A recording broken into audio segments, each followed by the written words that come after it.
Hello everyone, this is Planckera, and welcome to my universe. Today we're finishing Kronii. Like, I will be actively disappointed in myself if I don't finish her today. So, here we go. All I really have left to do is this little spot in the window here, and then I kind of want to decorate the little spaces between the windows, and just small things, basically.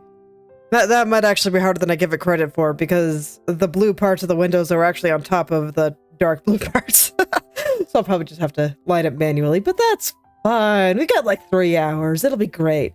Anyway. Yeah, I like it. I think it's pretty good. So I think I can be happy with how things went here. So let's go do the last one. And I think my little things here are all fine. The snowman is very silly and I like him. So let's just go do the last little bit for autumn. I might add in some hills and stuff over here and here. Yeah, I think I like that idea. So I'm gonna do it. Let's see here. I will put it on the snow pile layer because I don't feel like making a new one. Let's see, how do I... You know what I should actually do? I'm gonna duplicate the snow pile. Mirror it horizontally. And then I will color it for the season here. That seems like a good idea. So it's gonna be like green. Oh, I locked it. I don't want to lock it, actually. Or maybe I... Oh. Why does my tablet keep thinking I'm double-clicking? It's very sad. And I just gotta move the flowers on top of it, and there we go. I should have a nice little hill here, in theory. So let's see what happens. You know what? I am way too lazy for this. I'm gonna use the selection. Grow selection by 1, and now I just scribble. Yay. Why make my life hard when I don't have to? I can redo the lines as I please. It's all good. I'm probably gonna have to, but that's fine. That's probably easier than caring about them. Now I just gotta go find my dark green and do the same for here. I think I'll just leave this one unexpanded. Oh, I never realized how dark that was. That's probably okay. Maybe it's not. Because that's really, really dark. Okay, in that case, that's gonna be this color. And this one up here is gonna be this color. What? I didn't say to... Oh, dang nabbit. Okay, backing it up again. So what happened there is I selected the color, except it was the same color all the way through now. And so it selected both halves, and that was just no good. So I had to go back, undo it, and then make this part lighter, and then go back and select. So that this way, I would only select the parts that I actually wanted to. Okay. So now I'll just plop the line on this again.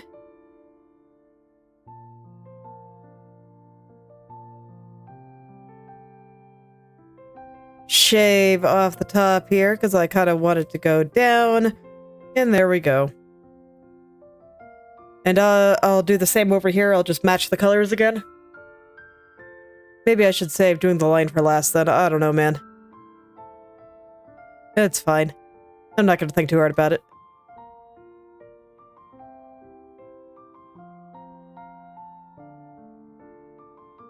That's kind of the downside of doing it on the same layer. Just now I kind of actually have to care about some things that I wouldn't have had to if I, you know, was expecting that I'd do something like this and put it on a different one.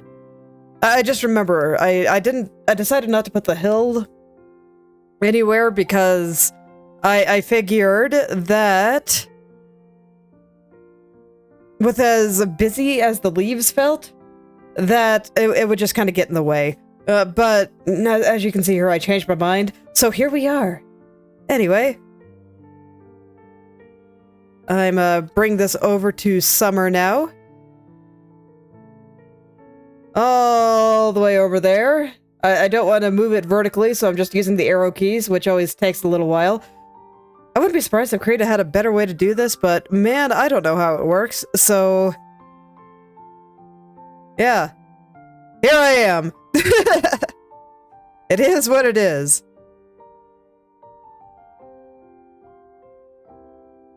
Huh, is that really right? Okay, where's the sun?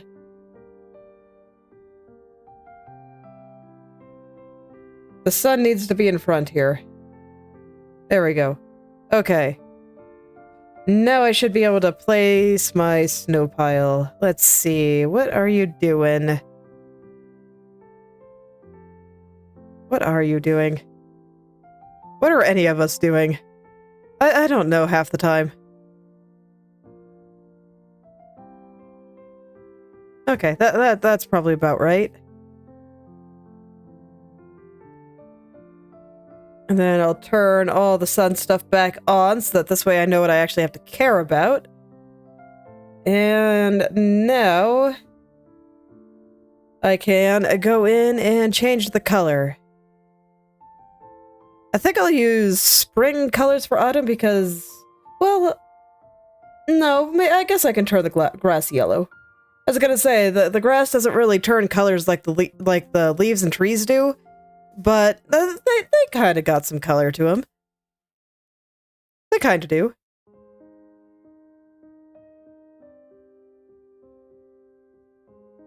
So yeah, I could probably turn them yellow.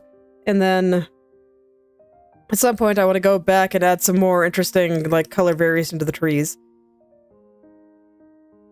I keep debating with myself on whether or not I actually want to do that.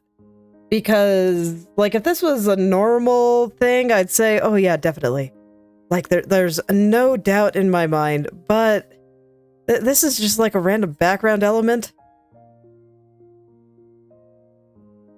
So it might not actually be appropriate. It might just start calling too much attention to itself.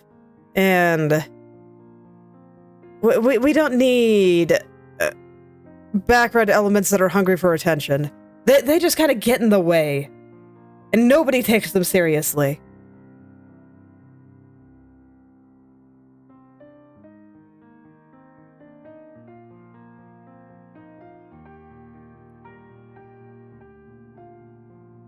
But more importantly, I just worry that it takes away from Kronii. The only reason that I think that this looks okay is because I am lowering the contrast. So, maybe I won't do that. Okay, so that's something to keep in mind. I'll finish everything else first, and then I'll come back and revisit the trees here and see if I want to put in some more color variation. Because admittedly, I do think that these trees look pretty okay, even as they are. Even with basically none, just the little bit that I have in there. So I might be trying too hard. That happens sometimes.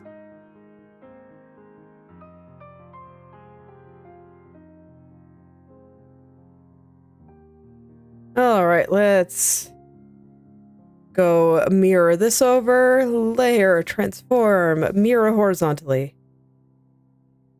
And then I'm gonna take these colors and just make them, just a little bit more yellow. Oh yeah, that line looks awful. Man. Okay.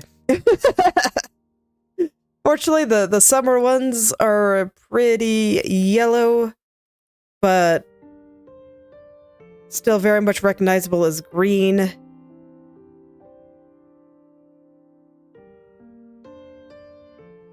And don't worry if I'm making the colors bad right now, I'll fix it. Don't worry about it.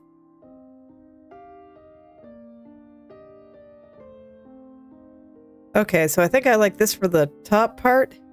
That looks like a pretty decent little yellow here. Not highly visible, but that's okay. And then for the bottom part here, this one I might not be able to use hue saturation on. Okay. Select, hide selection, because you can't see my menus, right? Yeah. So select, uncheck display selection. I want to see these two colors next to each other. So that means I can't change the above color.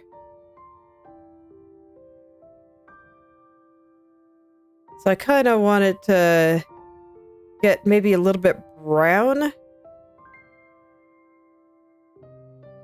That's kind of autumny grass. Very dead, as grass should be.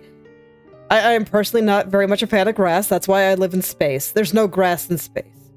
It's great. And I kind of hope we don't terraform Mars, so this way there's no grass on Mars. Or if we do terraform it, we put something better than grass on it.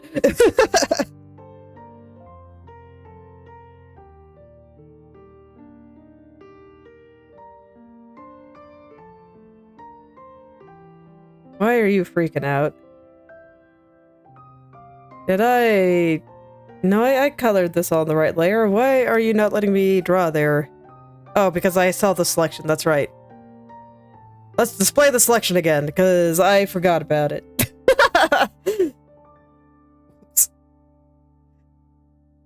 I was thinking too hard about terraforming Mars. But no, if I'm doing real talk and not a grass-based joke, I'm actually a big fan of the idea of terraforming Mars. So, even if we put grass on it.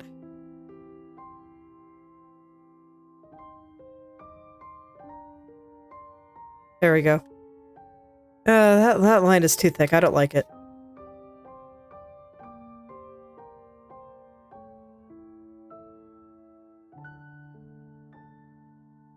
Okay, let's try that again. Make it nice and thin this time. Nice and thin. Okay. There we go. Yeah, and this one's not very visible. That's fine. And I think all I really want to do here is I want to draw a giant pumpkin. So I think that's all I'm going to do. Like, I thought about drawing more stuff, but there's not a lot of space here. There's too many people here, so Fall got kind of shafted in that regard. But I do want to draw a giant pumpkin, so I'm still going to do that. Maybe I'll put a little face on it. Just so it can be a little bit cute with its snowman friend in winter.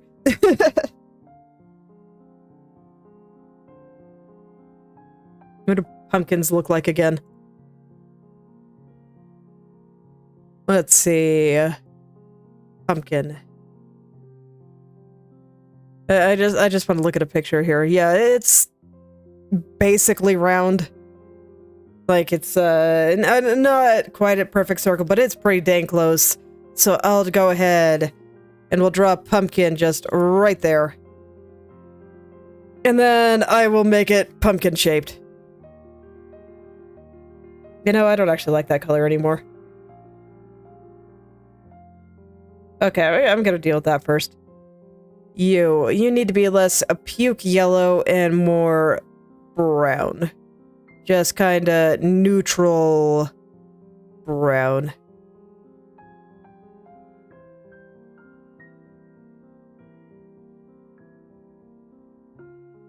Okay, that's better. Back to pumpkining. Okay, so what I'm gonna do is I'm gonna make a little divot in here. Not quite like that. But a little divot here, big enough that we can kind of see it on the top there. And then I'm gonna take this color. Make a stem. Pumpkin stem. I can pretty much do what I want. They come in all kinds of shapes and sizes, so I will make mine look like this. Okay. And then I grab my line color. Let me color this in a little bit better. There we go. And I start outlining things.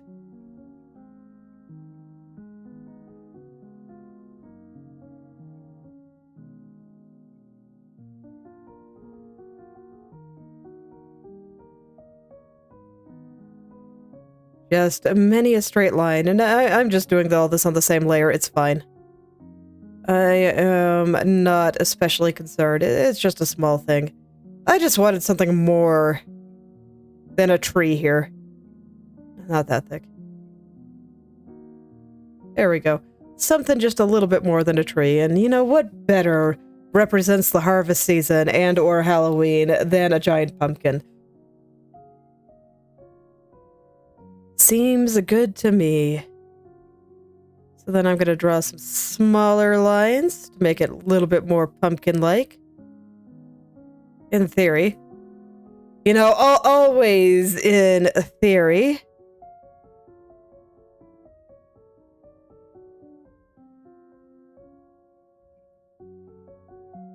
Always in theory.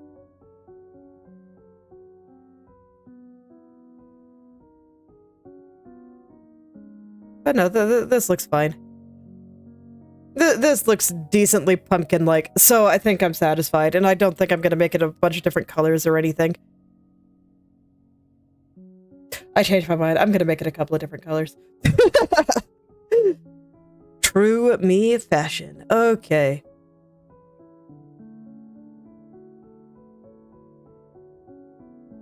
Let's pick a nice color. I hate it. That is not the nice color that I am looking for. Gross. I hate that one too. It's just very brown.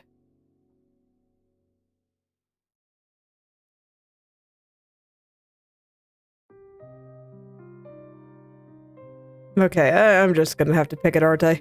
Let me get something kind of adjacent here, and then I'm gonna lighten it up just a little, make it just a little bit more orangey. A little bit more.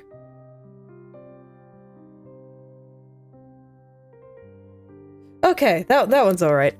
And I'm just going to select Rude. Okay, I guess I'm not gonna select. Okay. And I'll just do every other little segment in this color.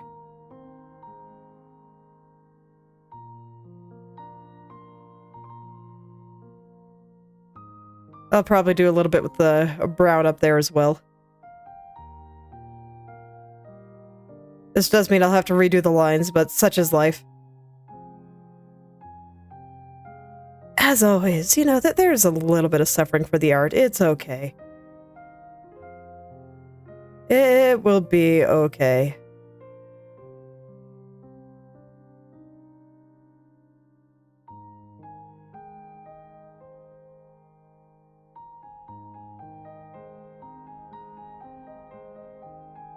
This is why I normally do all these lines and stuff on a separate layer, because when I don't, I have to deal with nonsense like this. But, like I said, it's okay. All is well. This is a small element, which is why I'm not really worried about it. And you, I think I actually want to be a lighter color. So let's see if I can pick a nice lighter color. Absolutely not.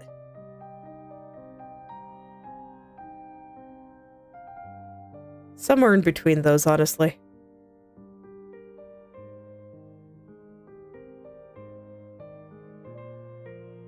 Right there. That looks good. Okay. And all I'm gonna do is I'm gonna select that and paint over it. There we go. Now I have a lighter color too. I'm debating if I want it anywhere else. I don't think I do. That is fine. Okay, let's do brown. That is a fine light color for this little, I don't know, a barky thing for the stem.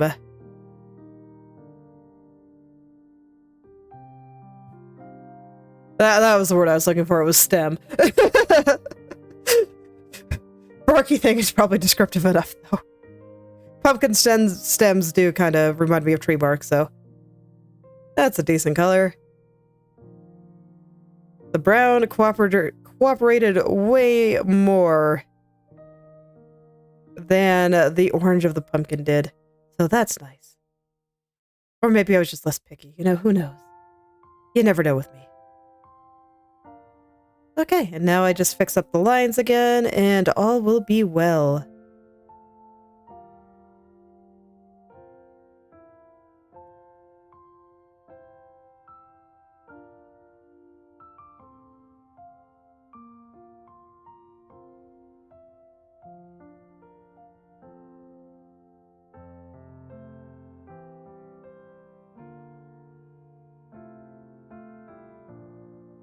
Give me just a moment to draw a bunch of straight lines here. I kind of want to keep what I had.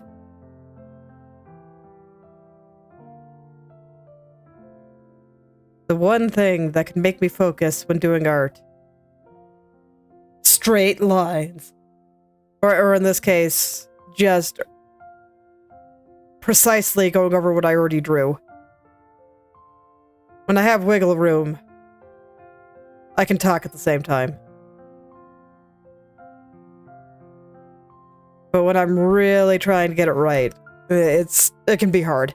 But there we go, I think that's good. So for the summer sun, I don't think I'm going to do that, but I think I will give these flowers a little bit of variation.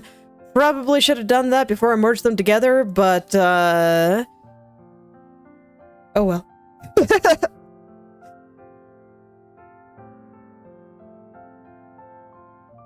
Okay, so I just want a couple of these in the background to be a little darker, you know? I think that's actually fine. Actually, I want you to be the other color. There we go. But I think that should be fine. It'll look a little bit weird if people zoom in too much, but no, I think that's okay. You know, sometimes it is just okay.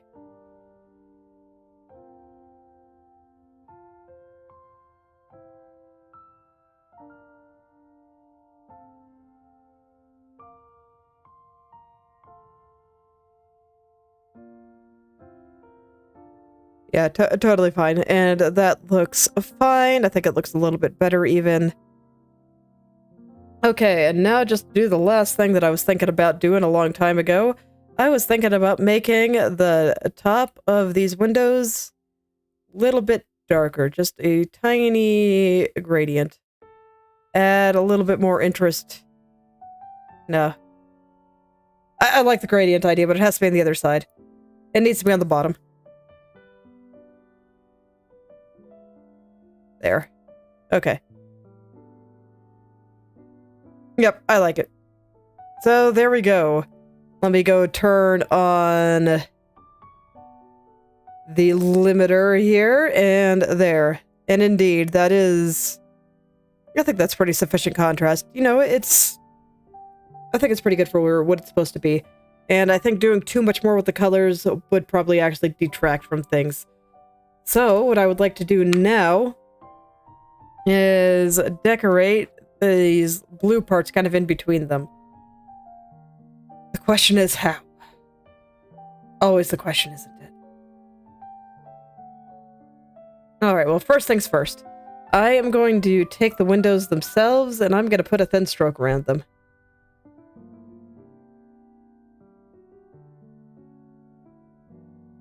Let's see here. Where are you, normal? There you are. Select my color.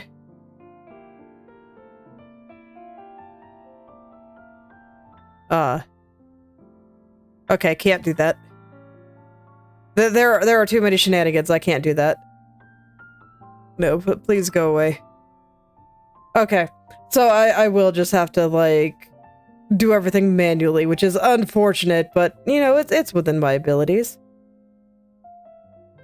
Hello there, Blood Bullet. Welcome back. Actually, no, that's not true. There is something I can do. I just have to do it through the group and not the layer itself. Okay. Cheating wins out.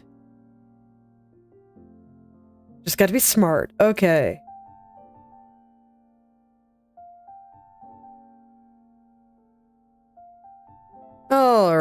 So I kind of want it to be a little thick. Not like a lot thick, but a little thick. I don't want it to be mistaken for, like, this pattern, though. Yeah, it's all done! I'm just kind of putting the last touches on the windows here, and... after that, it's basically gonna be derping around and kind of perfecting things. Oh yeah, there's so many leaves. Took so freaking long to draw. But it's worth. I told you, it's always worth.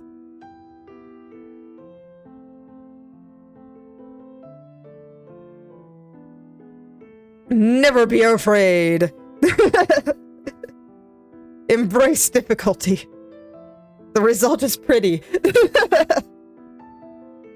Alright, so now I'm just gonna go and kinda square off the corners here. Because I don't like how round they are. That's the one thing that Stroke's not very good at. They make things too round. And I want things to be square and hard and angular. No fluffy roundness here.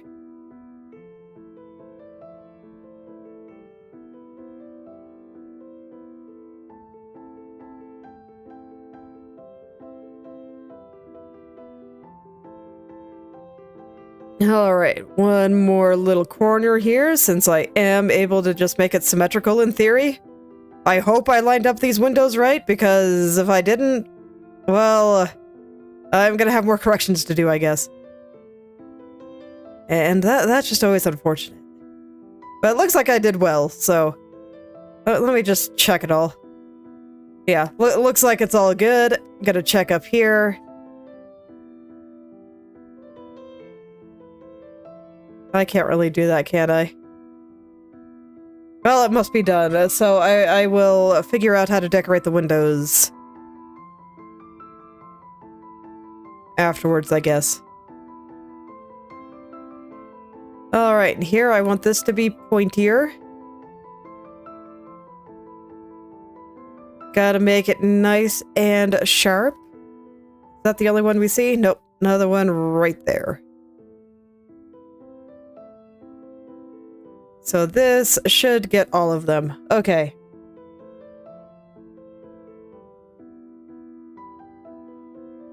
Yep. That got all of it. Okay. So... I have decisions to make again. What do I want to do with the space between the windows? I don't know, but I know I want to do something. Life is hard. Because I don't think I want to do, you know, this kind of pattern or the thing that I did with the clock and that sort of thing. That's a little bit too much. I just kind of want to make, framey. Okay, let me go stare at Kronii-related stuff while I try to figure that out. I'm just gonna try to pick out some shapes common in overlays and like official art and stuff. It's always a good source of inspiration. I guess I could do that pattern again. So, what about something kind of like... Let me zoom out a little. Why are you stroked? You shouldn't be. Oh, okay, no, you're just making the other stroke have a seizure. That's fine. That's pretty normal.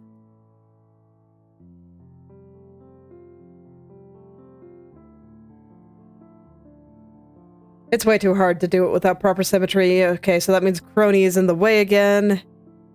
So let's hide her, and I'm gonna lock this and hide it. Okay.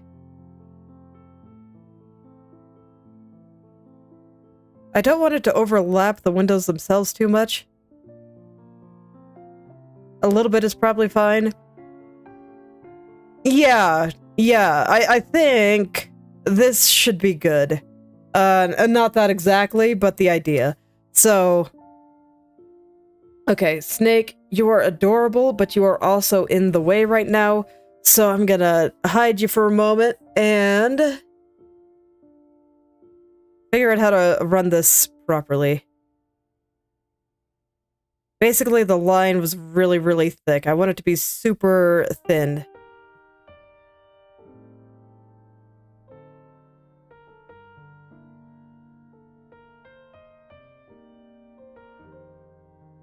But yeah, I think just something like that is honestly sufficient. I'll make it a little bit more better, I guess, a little bit more interesting, but I think as an idea, I think this is exactly what I want to go with, actually.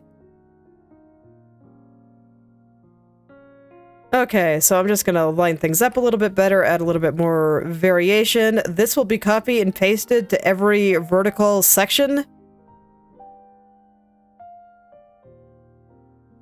So I want to make sure that I got it good here. So I'm gonna vary up the line width and stuff. Do interesting things. I wish I knew what was making this extra stroke appear here. Seriously, what are you from? Oh yeah, I have Kronii stroke correction from elsewhere. Okay, there we go. Hide the people, they're in the way too. Everything just in the way right now. I must be able to draw in peace. It is important.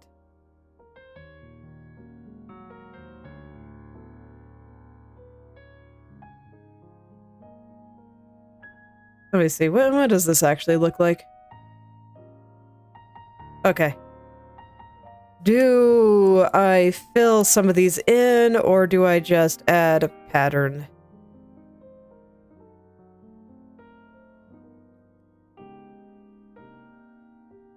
Time for a little bit of science here.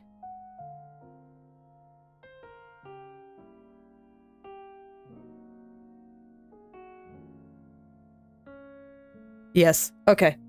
So some of them will have filled in spots like this. I think that is good. Some of them will not. My line is actually pretty decent through here, so that makes me happy.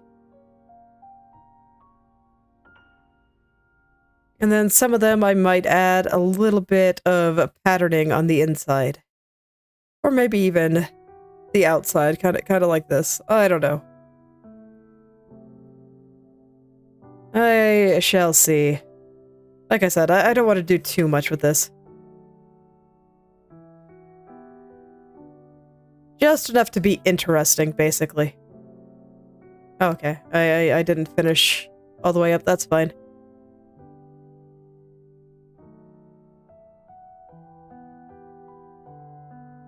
Just enough to be interesting.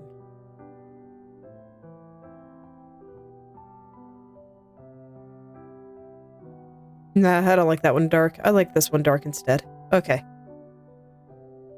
So there we go. And what else do I want to do with you? Do I like something like this?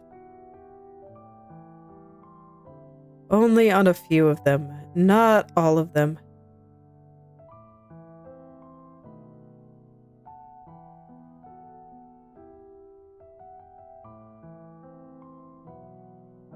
Yeah, that should look nice as long as I only put it on a few.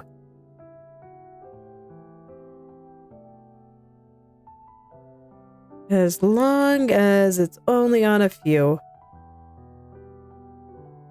What can I say? I just really, really like doing this kind of patterning. It's why like a third of my Inktober drawings had it. It's a good time. You can make it look so cool, and it's not even that much work. You just gotta go in there real quick and add in some random thin lines, and it's fantastic.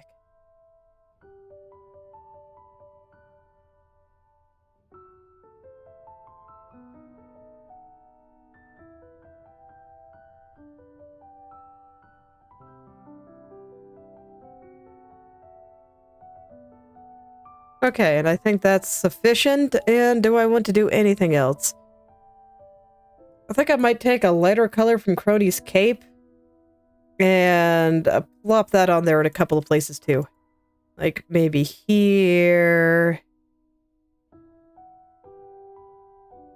Gotta zoom in real close just so I don't affect the lines too much.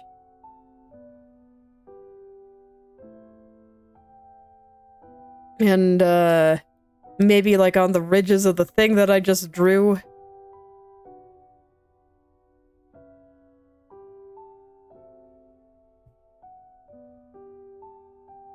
Just gotta be careful not to go outside the lines. You know, always very scary.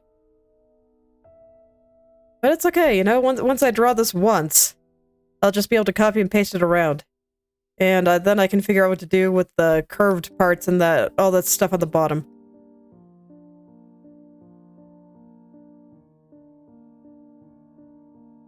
That should be pretty interesting.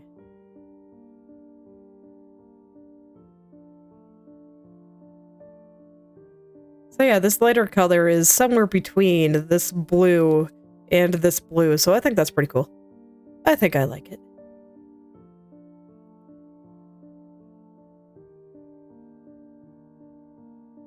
And then just here and there, I'll make some of them the lighter blue.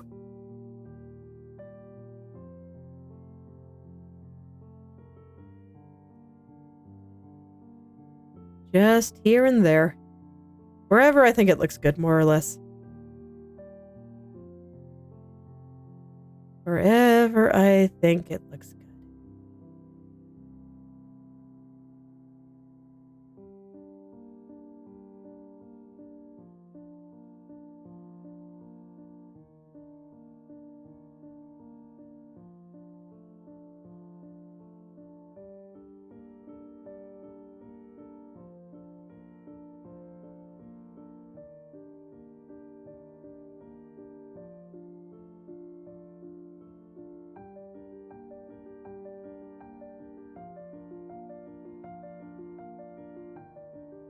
Okay, so something like that I think is good, and let's see, how is it looking so far?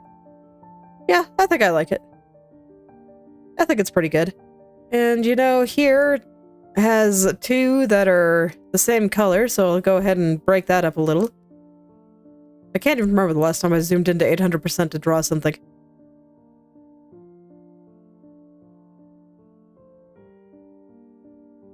A little scary, honestly. Sure, I'll let the center of this one be light.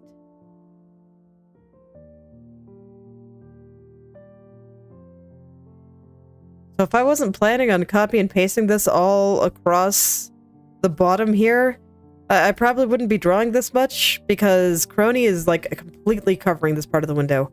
But it's fine. This is the stencil for literally every other part of the window. So I do want to make sure that it's a pretty okay. Alright. So this is gonna be window decor, I guess. I'll leave everything off for the time being just so I can go ahead and push things over. And I already know that this is all perfectly symmetrical. I did draw it with the symmetry tool. So I'll go ahead and plop them down on this side. And then I'll mirror it to the other and... ah, jeez. Alas. My window things were not the same size. Pain. Oh well. I'll, size that, I guess. Oh, wait. I did not color in one. Oh, wait. I see. So the stroke panicked while I was doing this. Okay, well, fair enough.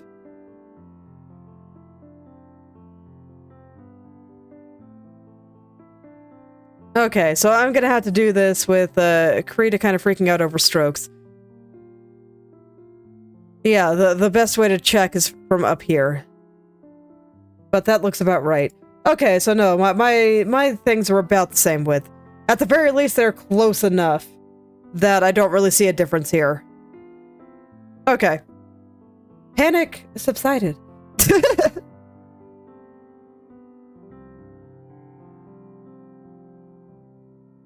Perhaps. Looks like this one is a little bit thinner than the other ones. Okay, so they still weren't exactly the same size, but that's fine. I'll just make this one a little bit thinner in order to fit it in here. Let's see, I think you're a good reference.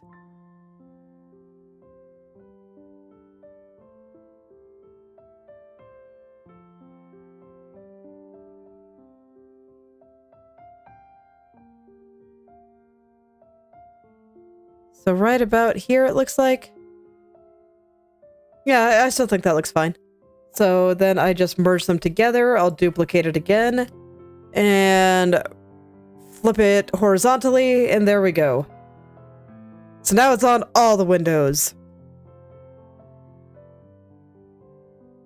So now I just got to decide what I want to do here and down here. So down here is going to be interesting because there's like this line that comes through. I guess I'll still just draw on top of it. I'll just let those lines kind of merge together. I think that looks kind of neat. I think that's fine.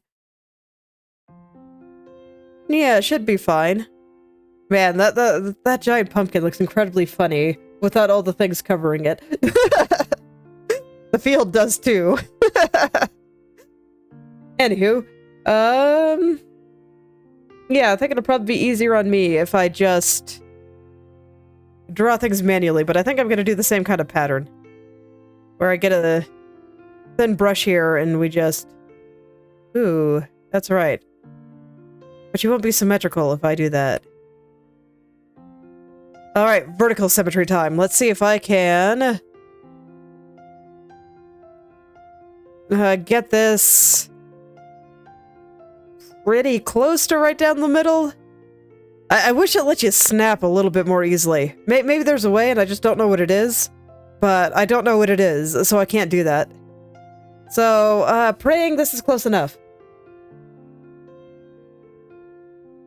I am going to lock them because I am scared. Alright, let's go. I need to zoom out so I can see the whole area that I'm drawing from. Because I have to get... I want to get this all in like a stroke or two. Preferably one.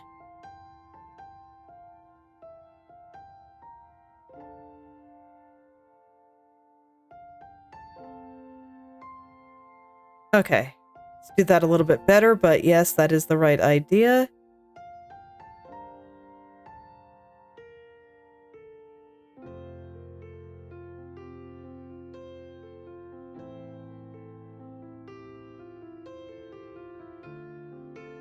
Okay, so there we go. That should be fine. Especially once I start getting into the decoration part like I did here. Admittedly, you know, when I was thinking about it this morning, this was not the shape I was expecting, but I like it. I think it works really well. Once again, just, you know, stealing what's on Kronii's stream starting overlay.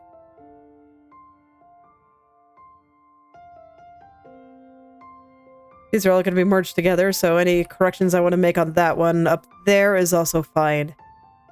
And here, I don't even have to do a bunch of duplication. It's just all here for me. So I'm going to start with the dark parts and then decide how I want to decorate from there. Actually, no. I think I would want ridges on you.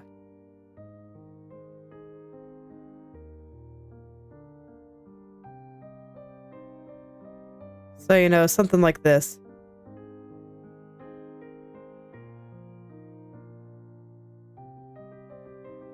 So that means you should be the dark one. Yes.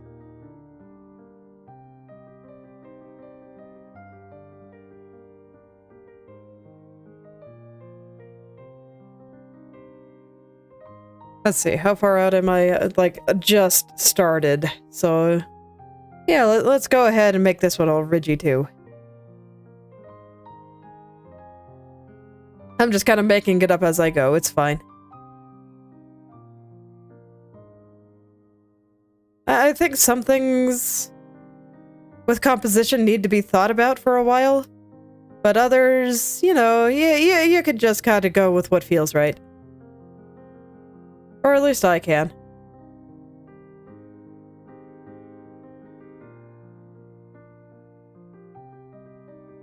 But at some point, it's like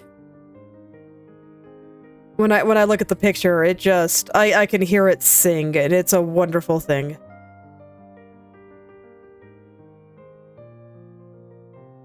And I can hear its voice in my head, and everything just sounds so happy. So that's how I know I'm doing something right. A little bit of delusion. That's okay. I think a little bit of delusion keeps us healthy.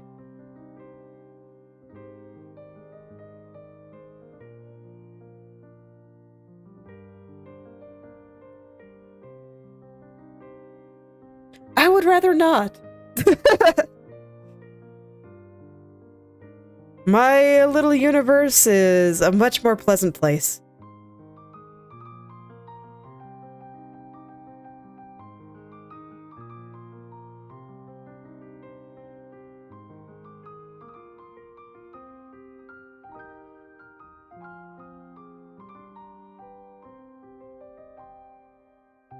Because here I get to talk about art and cool stuff, and that's just way better.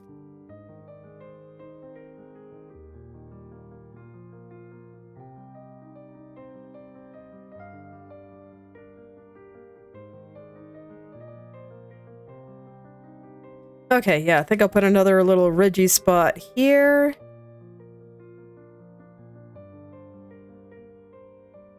Down through here.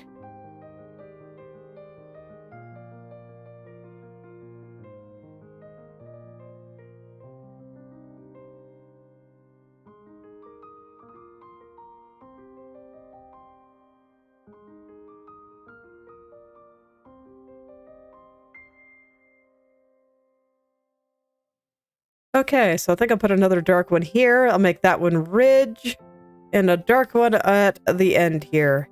Yeah, that seems good to me.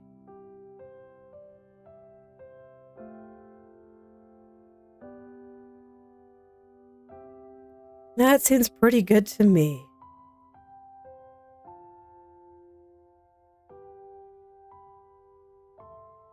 And then I kind of have to decide what I want to do for the top. I mean, it's going to be probably about the same thing.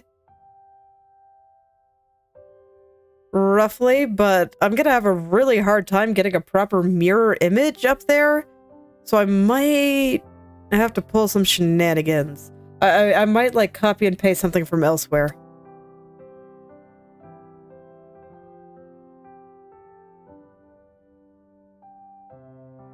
Because, like, this is curved, and the mirror images that I can get involve straights.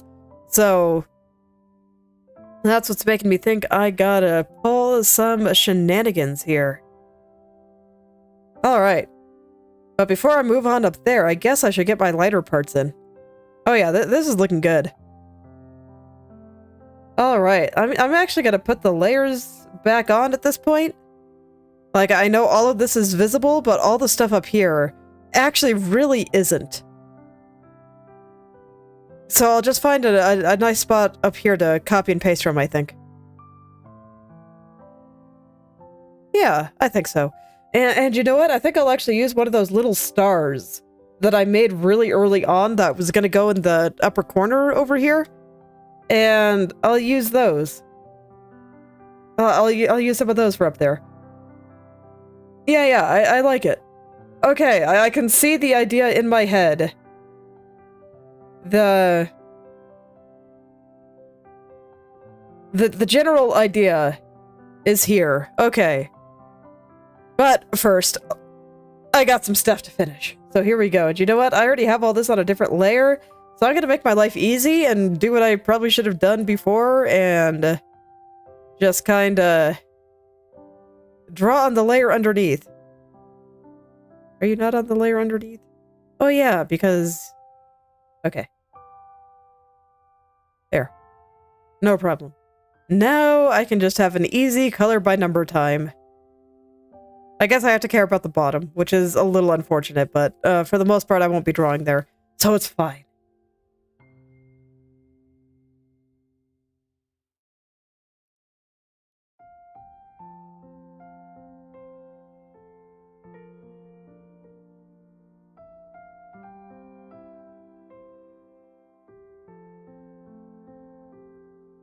Okay.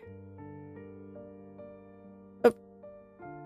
And now I just kind of get to derp around for a little bit. And you know, after this, I guess I can fill the rest of the time with a little bit of science and see if there's just small tweaks I can do to make everything just a little bit better. Hello there, Protox. Welcome back.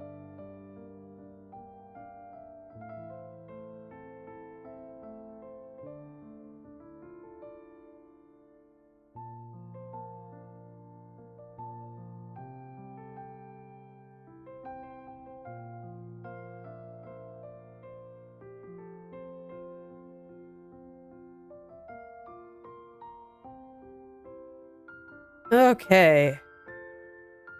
Yeah, and I'll just do it across all the way here. I think that should be pretty good.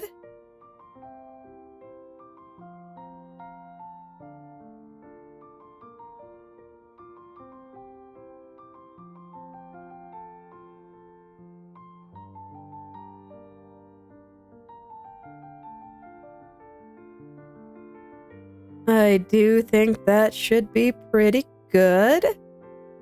Yeah, I like this. I just got a couple more to do here. Unfortunately, the bottom here is a little bit longer than the rest. So it takes me a little longer to color in all the spots. But I think it should look pretty good when it's done. Should be a little bit more interesting than just leaving the whole thing a solid blue. Ideally, at least.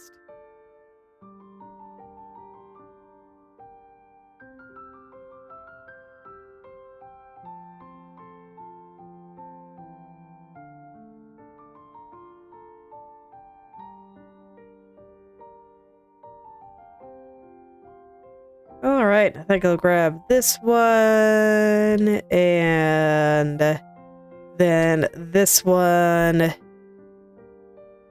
And then I think I'll make the corners blue too. I think that'll be nice. Yeah, I think I like that.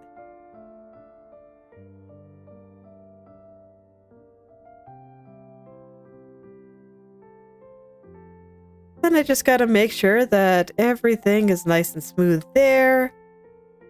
Alright, and here does not want vertical symmetry. So here we go. Here I actually gotta have to care about where I color. Just because I don't want to bleed out in the edge here, so gotta be careful. Gotta be careful.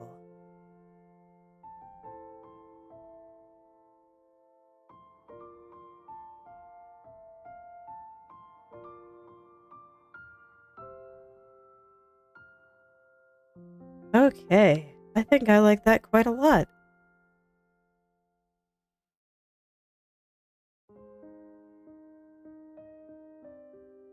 All right. So yeah, there we go. I think that's a pretty good. I think that's a bit better than having nothing there. So now I just kind of want to get these parts on the top. But like I said, those are curved. So I can't really just use my mirror tools. So I'm going to cheat.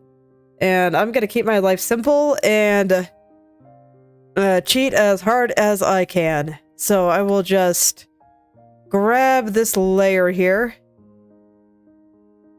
And actually, before I do that, that's right, I was talking about stars.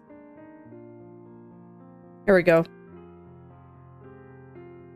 So what I think I'm gonna do is I'm gonna put a little tiny star up on the window here, just up at the top. It'll be a little bit bigger than the window, but I want to have the arms inside. The arms will not escape, only the top. Given how symmetrical everything is, I think as long as one arm is inside, the other one should be too.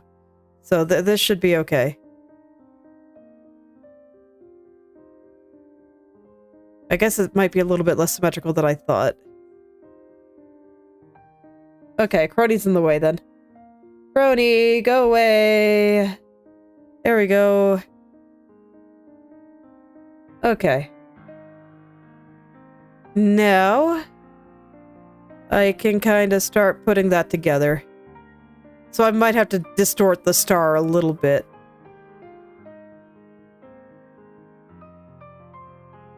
In order to make sure that it stays all lined up the way I want, because yeah, these are not perfectly lined up. In that case, maybe I want it to be a little bigger.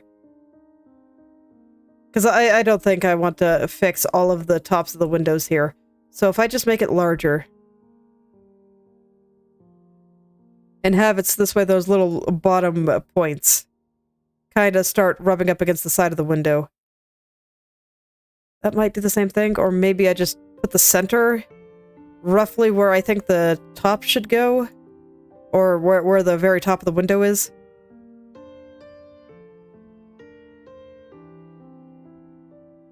And I think that should make it look more symmetrical.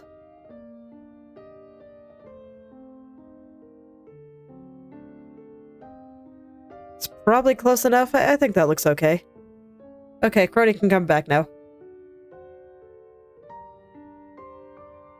Okay, and I'll go add a little stroke to this guy. I think this one is going to be pretty small, though. Like, not the smallest I've done, but still pretty on the small side.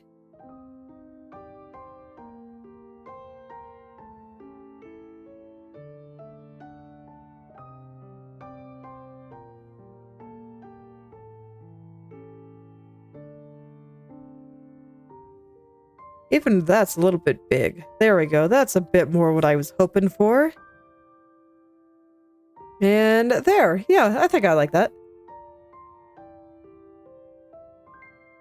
So I'll go bring this over here. This time, I think I can just drag it over since I am placing it based on something else, even though it decided to disappear on me there. Very awkward, but it's fine. I can make it work. Okay. Merge, duplicate. Horizontal. Merge. Huzzah. Okay. And now I can do my initial plans of just kinda stealing everything I did over here. Okay. Now I can get this, but I just wanted the little tiny stars up top. I think those are cute.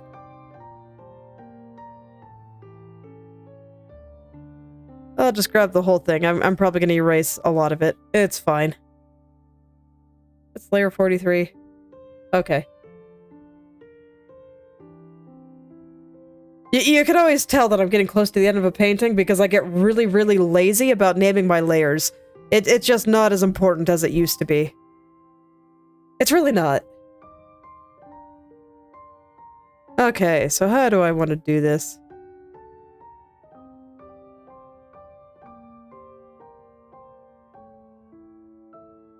I always wish that the strokes would have less of an aneurysm when I'm trying to do stuff. But it's okay. I've gotten used to it, so I can kind of tell where things are. So I think there should be good. And now I'll just kind of start erasing the parts I know won't be relevant, so that'll be all that over there. And then I'm going to transform it with the mesh transform. So that'll bring up this little box here. And that makes it real easy to curve things. What I use to get the curved text on my schedule. That's why it is imprecise.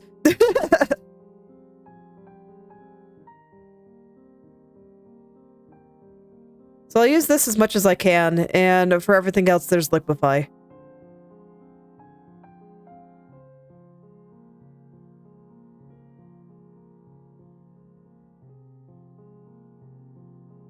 Okay, Kronii's in the way again, so I'm gonna tell her to go away, and yeah, her stroke correction too. And I'll just try to get this to fit here as I want it. But I do think I'm gonna have to use a little bit of liquefy to get what I want here. I'm just, doing as much as I can. Okay. A little bit over here if I can. There we go. Okay, and liquefy for the rest. So this one specifically, I want to come out here. This is basically just small corrections for the parts that don't want to cooperate with me. Where they need a little bit of their own attention in order to actually look good here. It happens sometimes.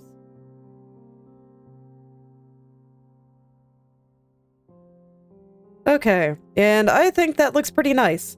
So what I'm gonna do is I'm going to move this on over here.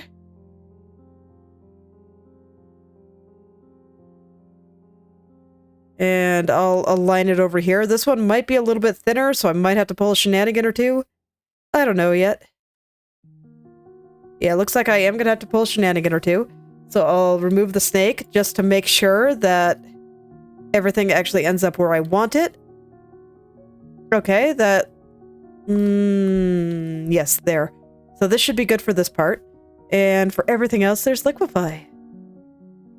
Yay! This is why I really wanted to be precise in getting the windows right. And I'm a little bit sad that I gave up. Because this would have been a lot easier. And I think it would have been able to look a little bit more identical if I had done it properly.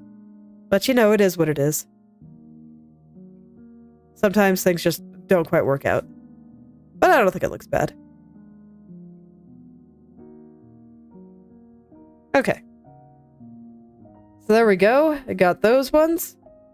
Which will let me get the same things on the other side. Alright.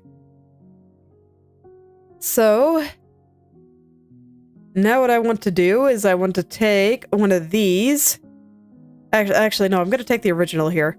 So I'm going to take this, move it onto a new layer, and move it on over here.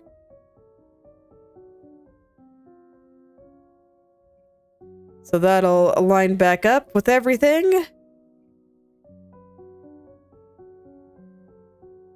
Eventually, I'm probably going to have to break out the liquefy again. That's fine, I can do that. I'll make it work. Get everything in there.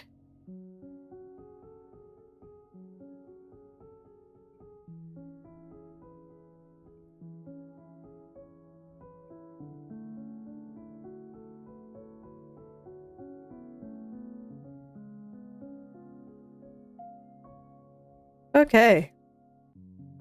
So there we go, and then I just move it on over again. See, we keep things easy. As much as I'm able to. I do like to keep things easy.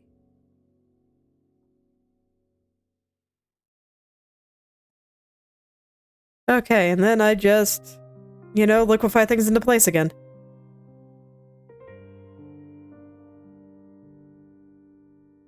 I don't even think I'm going to go over everything. Liquefy does make the edges a little bit blurry, but I actually, looking at it at 100%, I really don't think it looks very bad, so I don't think I'm going to bother. If this was anything on Kronii, especially around her face, I would absolutely go over it. That must be immaculate. But for this, no, this is fine. Okay. Then mirror horizontally, and there we go. I have Windows stuff. Okay. So that's all of what I really planned to do there. So all that's really left is maybe little bits of science and things that I think would be interesting to try. And there's a little bit on the snake friend here.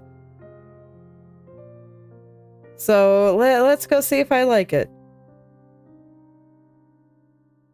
Basically, I was thinking about adding a little bit of shadow on the bottom side of the snake friend here. Do I like it? Unironically, no. Okay. So there we go. There's the first bit. I wanted to try it, but no, I don't like it. So the other thing is I wanted to maybe plop some stars down here, kind of by her cape. I did feel like it was a little bit busy, so I might not, but you know what? I've got some time. Let's see what it looks like.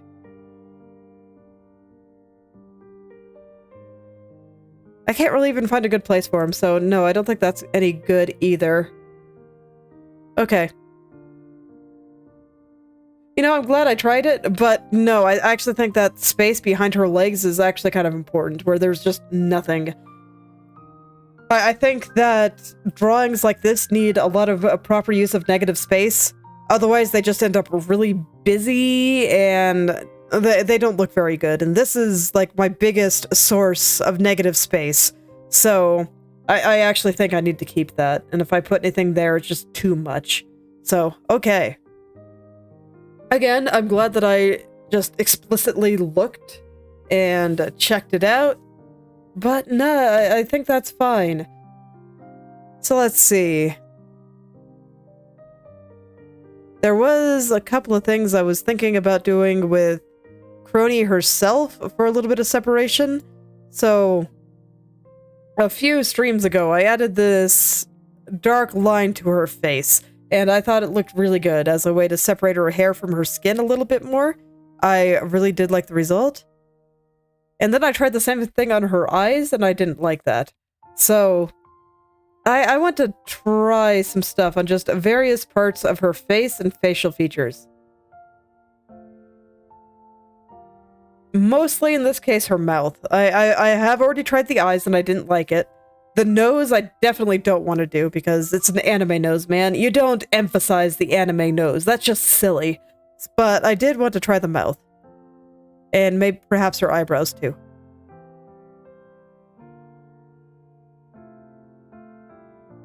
We'll see how that looks.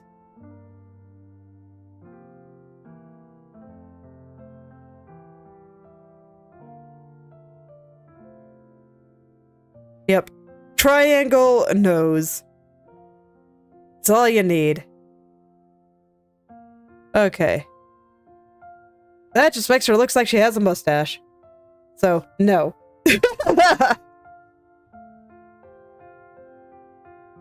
Okay, what about under her neck? That was another place that I wanted to kind of experiment with. Okay, that's making some things freak out. You're supposed to be outside the head group. There you go. You were nuts. Symmetry was not on. This might need a little bit of wrangling, but that's the gist. Let me see if I like it before I try to wrangle it.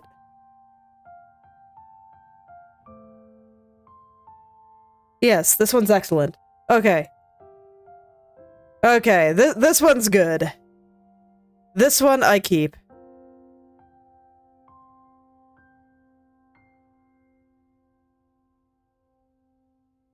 I guess it acts as kind of a little shadow under the chin there. So that one was good. And I also kind of wanted to try one on the cape. Once I find it. So much scrolling. My god, I have so many layers. Okay, here we go.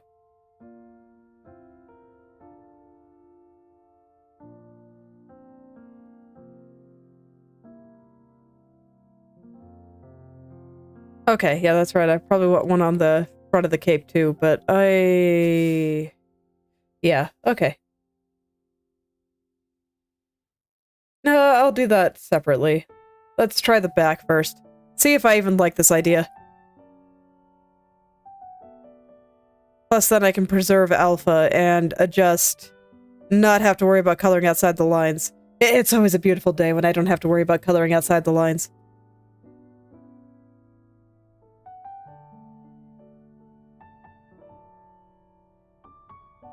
So this is just to kind of separate her from the cape a little bit more. And this is where things get a little asymmetrical, so I'll turn off symmetry and start plopping things down here. I'll probably have to do a little bit to wrangle this line at the end, but right now I just kind of want it to exist. And I might also not want it around her legs here, since her legs are very dark already. But I'll still draw it and find out.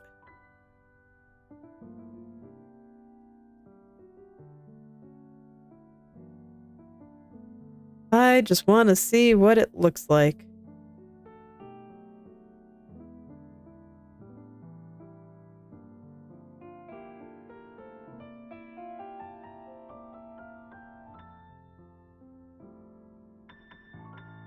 So do not mind the inconsistency, I'll fix it if I like it.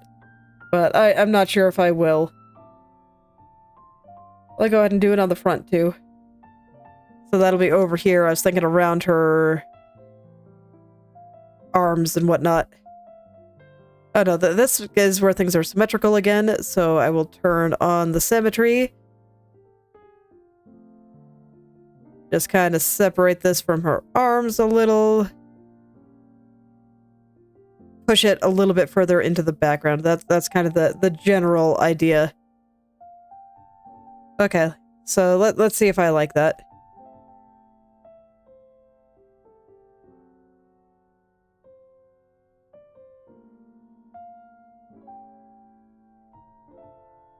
Yeah, I think I do.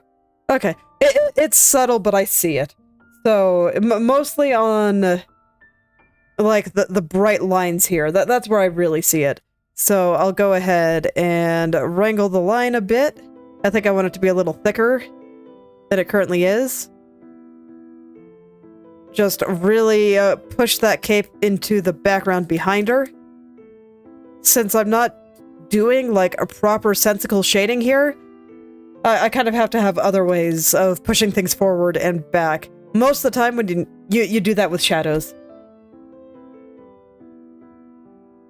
So I just kind of have to find another solution.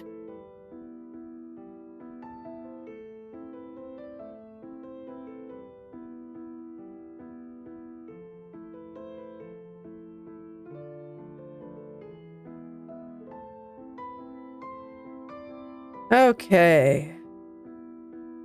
Send this down here.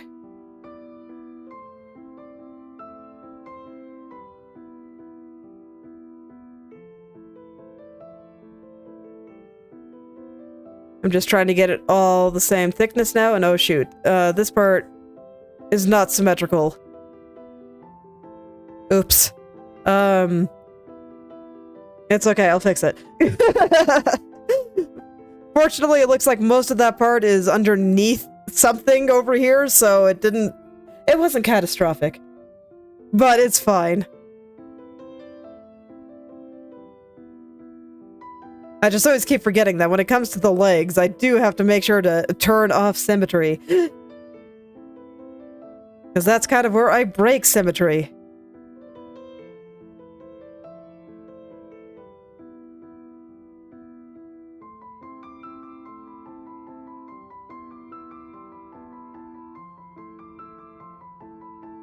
Okay. So that should be good right there. I'll go ahead and fix things on her thigh and legs on this side now. We'll just get it nice and smooth here. Nice, smooth, and of a consistent width. Or at least mostly consistent.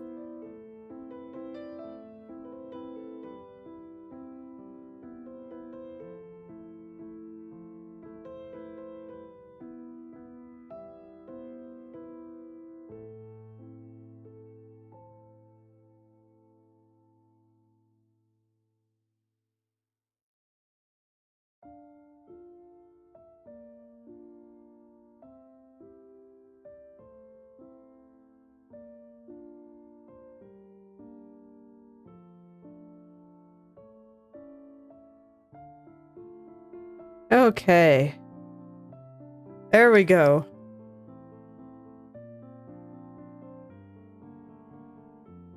There we go.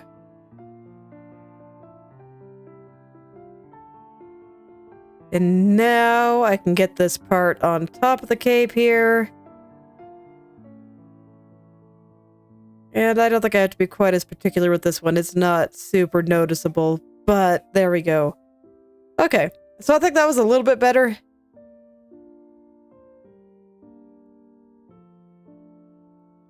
Now, my other question is, do I want to do the same thing to separate the cape itself?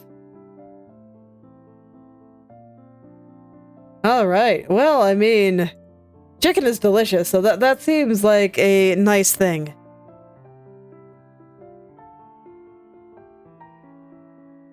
But I mean, you always say it's like 3 or 4 a.m. when you're watching me, so I feel like you should be sleepy around that time. It's okay, if you need to go sleep, go sleep. It's important.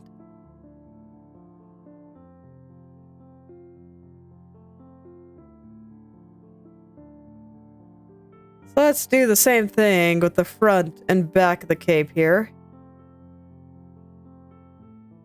Just a little bit more to push the back of the cape back.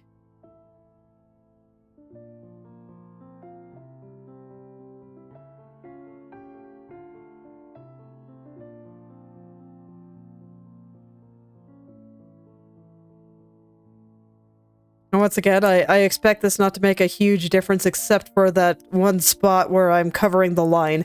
That'll make the biggest difference, I think.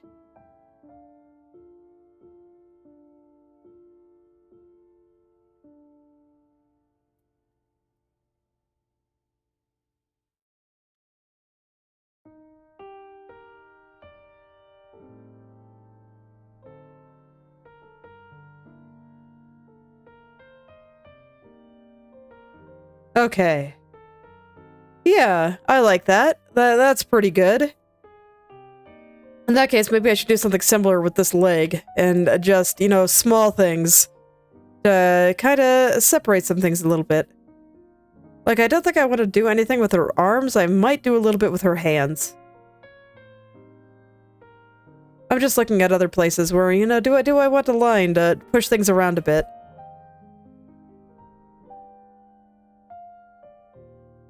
Yeah, sure. Let's derp around. It's like I got time. So. Ah, I see. 1 a.m. is still pretty late.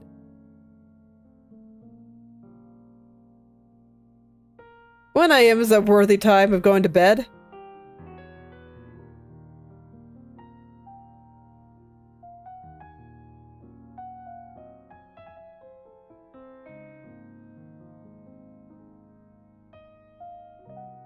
Okay.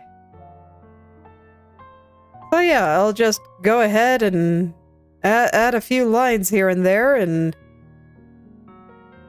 try to push things forward and back as I please.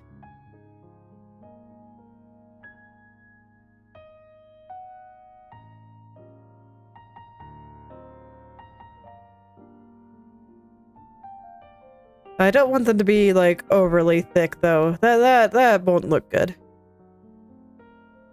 Especially not right here.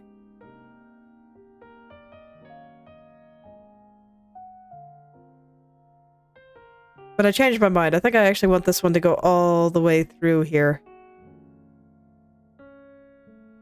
I was thinking about just keeping it on the neck, but no, I think it makes sense for it to go all the way back. Well, we'll see if I change my mind.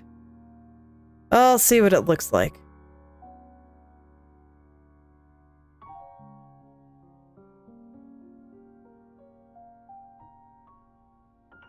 Yeah, I think that's pretty good. And let's see. So we also have the weird veil thingy, and I might push that back. Where did I even put you? There you are.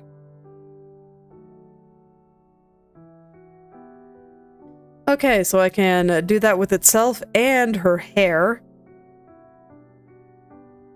Just plop in some separating lines and push it further back.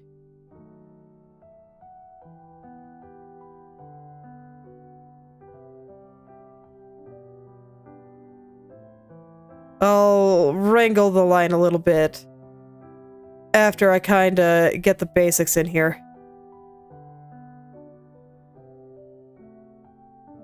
I just want to know where I'm going first. And if I even like it. But honestly, with the way things have been going, I think I will. I'd like this little bit of extra line just to push this further into the background. I think it's working pretty well.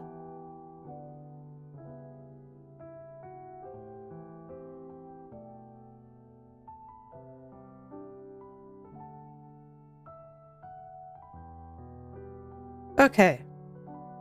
Oh yeah, I like that a lot. Yeah, let's just totally separate things. Okay. Okay. Line wrangling time. Alright, let's make it look very, very nice. Very important. And it'll also make this line a little bit more forgiving. So I'll do that too.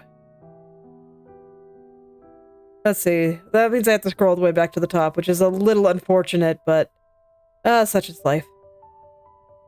Here you are. I just gotta go find the layers without names because I was too lazy to name them.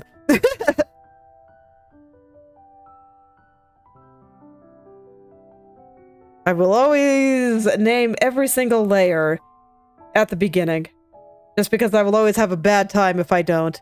But near the end, it's like, man, I'm not gonna have to look at this like ever again in a couple of hours, so why am I trying so hard? It does indeed make me quite lazy.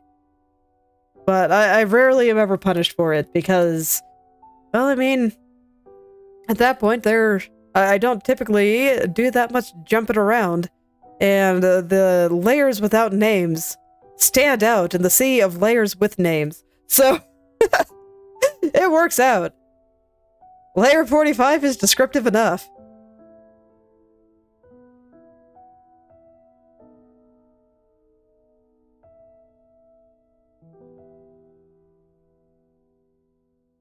That said, I will always advocate for the naming of layers. Name your layers, kids. You will have a much easier time. A much, much easier time.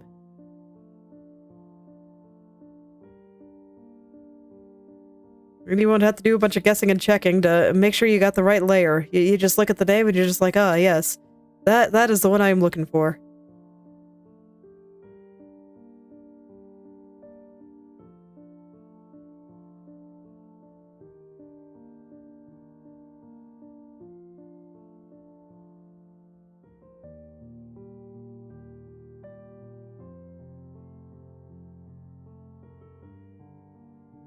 Okay. So I'm gonna go back up to my higher one, and I think I will put a little bit on the shoulder here. Push that back behind the hair a little.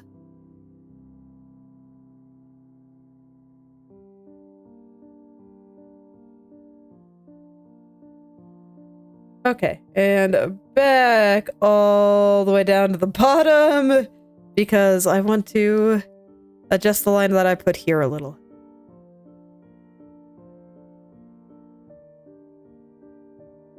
Okay.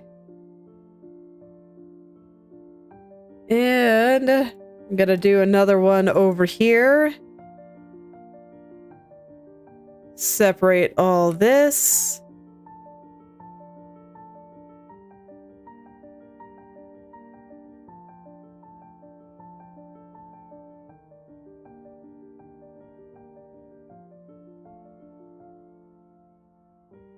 You know, I'm kind of glad that I had extra time, so that this way I actually thought to try this, because I think it's working really well.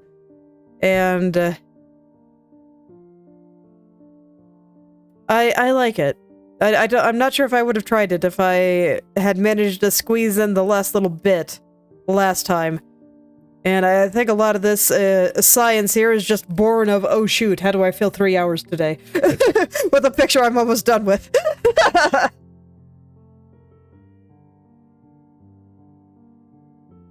I'd say it's working out. Sometimes things just really do just work out.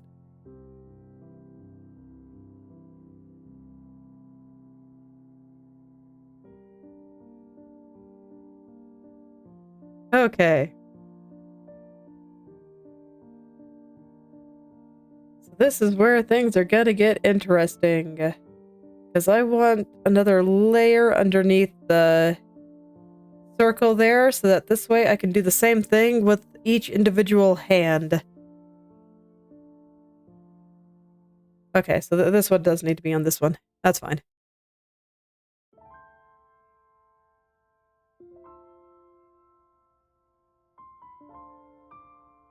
I don't want it that thick. There we go. So these I will make a little thinner. Because while I do think I want this to be separated... Ooh.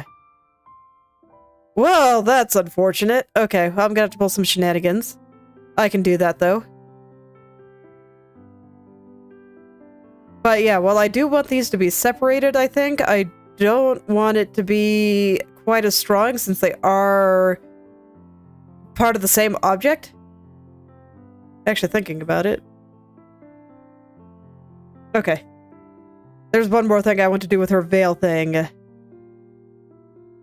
I think I want to separate the two layers a little bit too. Kind of the same way that I'm doing it here. I'm gonna try to keep it pretty simple.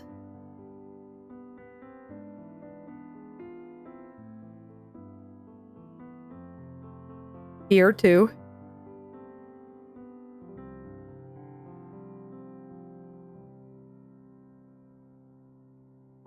So I'm gonna try to keep it pretty simple and relatively thin compared to some of the other separating lines that I'm using. And don't worry, I will go back over and clean up some of the what bits overlapping here.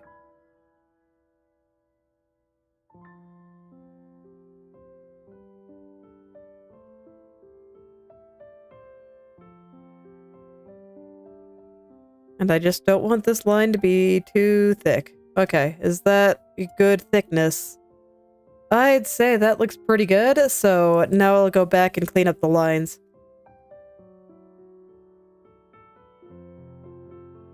But I will not add any horizontal lines here. I am not separating things that hard.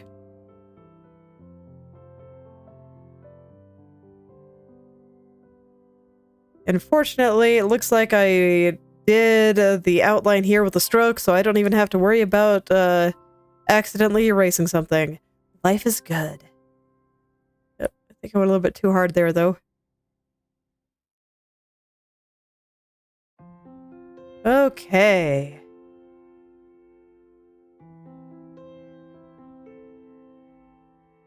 So there we go. That's that part. I'm gonna go back to the veil here, and I just remembered that, you know, there's two. There's like the one in front and the one in back. And I'm like, huh, you know, maybe I should put a little bit of a line there too. So let's do it. This one will, you know, much like the last set that I did, be a little bit smaller, since these guys are the same object. And once again, it looks like I do have to erase just a little bit of line. But I can do that. It's not that big a deal. There. And now those are a little bit more separated too. And I think that looks pretty good. Okay. I think I will do a little bit with her sleeves and her hand. So where are her arms? Okay, so what I want to do is I want to separate this little bit of fluff here on her sleeves from this part, because these parts are very similar in color, and this part is clearly behind. So that's going to be the first part. And I don't think I really need to separate these two. These all feel like they're kind of all in the same plane to me. This one too. So I think this is the only spot that I really need to bring back a little.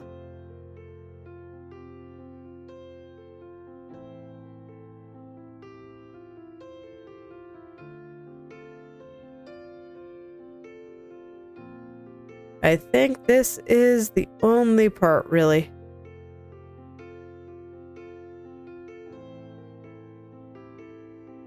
And they're still all part of the same object, so I'm not going to worry about it too strongly. But I do think that I will also put in a line just right here, you know, for the same reason.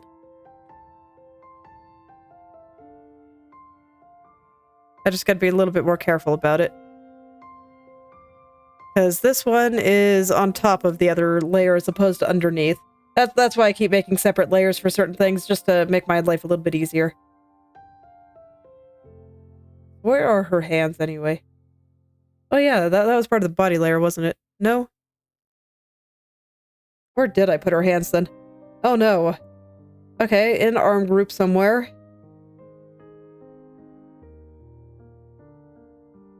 Sleeve... Sleeve fluff. Arms. Okay, here we are.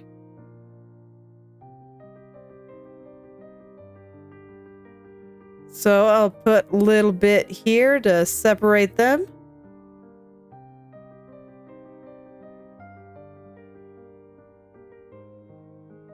Okay. Anything else I would like to do? I think I'll do it here and with the legs. That's asymmetrical, so no need for my symmetry. So where are her legs? Are they just part of the body? No. Okay, I see her shoes here. Here we are. Here's some socks. Okay. There's the back one. Okay, front shoe, front leg. Where's the back leg? Sock frill. Okay, this is one that I'm looking for.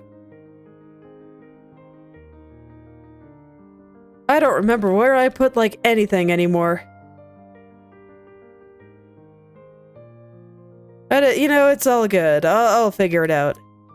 I think I want this one to be a little thicker. I really want this leg to go further back. I just want it to go.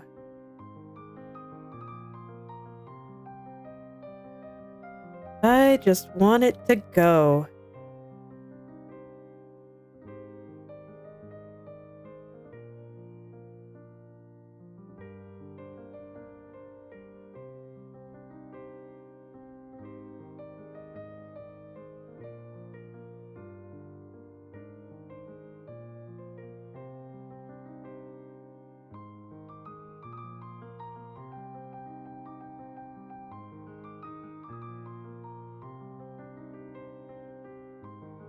Okay. So then I'll do the same thing with the leg itself. This one, probably a little bit less so, but it's okay, because the line here is actually a little bit lighter than the actual color of the sock. So I'm not going to be too picky about it. It's mostly for lines. But nonetheless, I will still make sure it goes all the way through and is properly wrangled.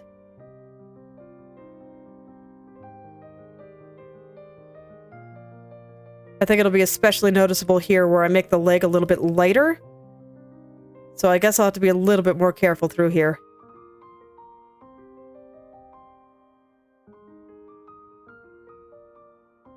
Let's see, I think everything behind Kronii has enough separation because she has that really thick stroke going around her.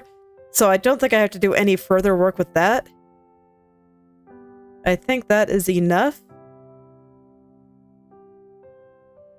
So all of this is pretty much just getting all all of Kronii's parts a little bit more separated here.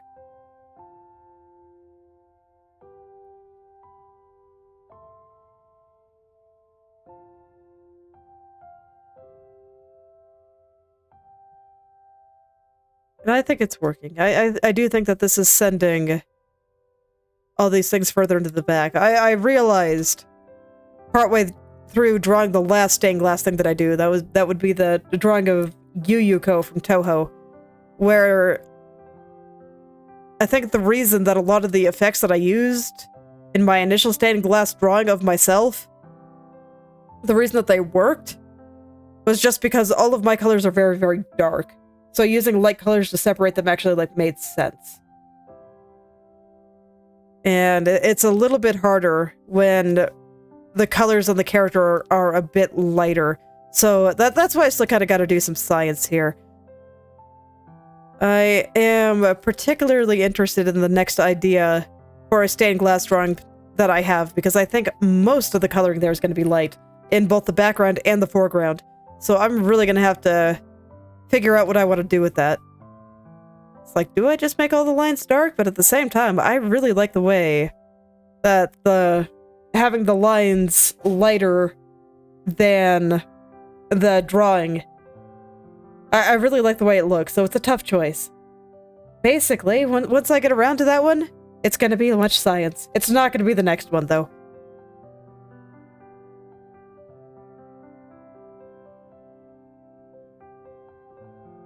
Are you... Oh, I see. I did not realize that the back part of the shoe was not actually there. Is that you, then? Okay. So, basically, I've got a lot of thinking to do. So much thinking, you won't even believe it. Never get complacent with art. Never. Always likes to keep you on your toes.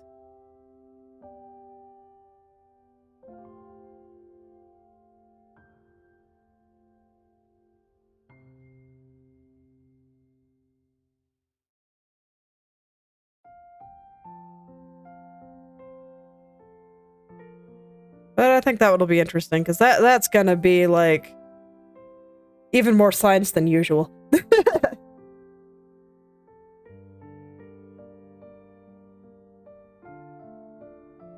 And I do feel like I've been doing a lot of science today. Oh, hi. I didn't realize you were not on this Slayer. Okay.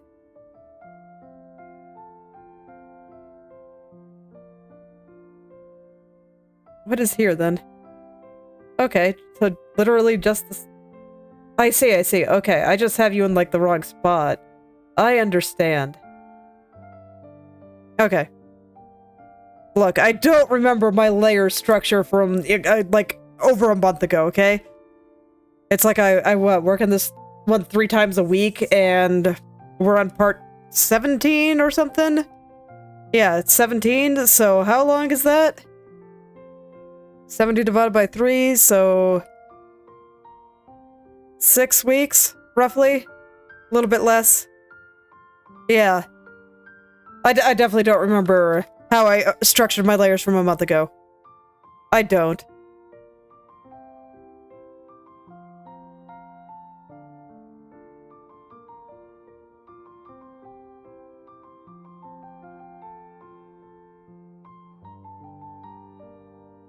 I actually don't think I'll separate the rings here.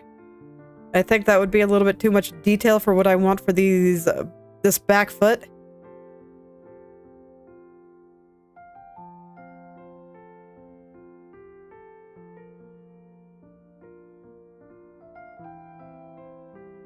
But I will wrangle the line. That, I think, is important.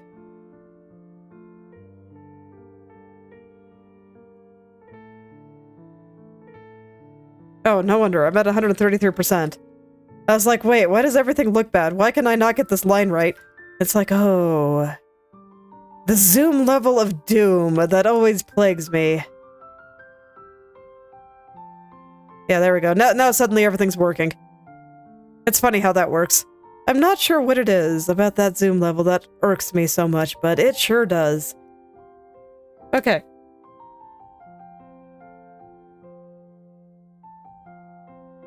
So I want a little bit here too. Separate this from the leg. And itself, frankly.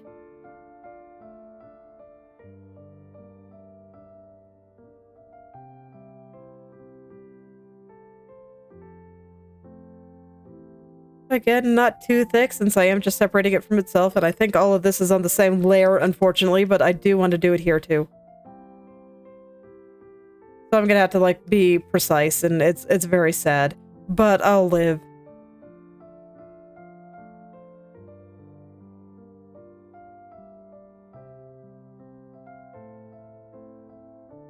See, I am alive. All is well.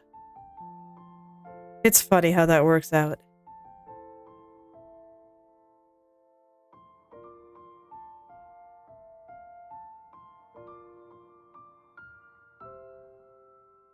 Stop it. Stop scrolling to 133%. Okay. Either go all the way out to 100 or go into 200. I think I need to be at 200. Okay.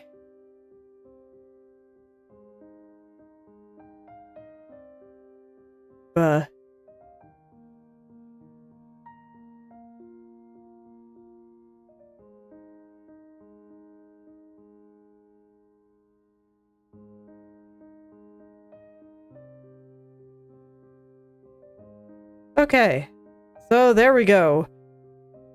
I think that's the last little bit of separation that I wanted. So let's see. Is there anything else that I really want to do with it?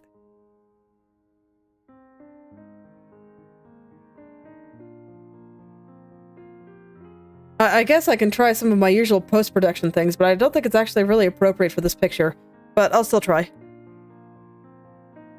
I already know I don't want to do anything with the border going around the picture. Like, that's perfect.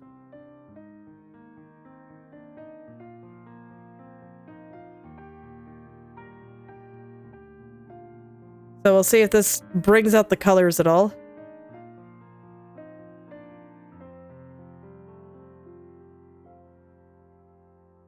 It tends to, like, up the contrast a bit, which might be okay, but I don't know. I kind of like the colors I had before better. Like, this is definitely more contrasty, and some part of me is just like, ooh, shiny. I like shiny. But I don't know. I guess it's okay.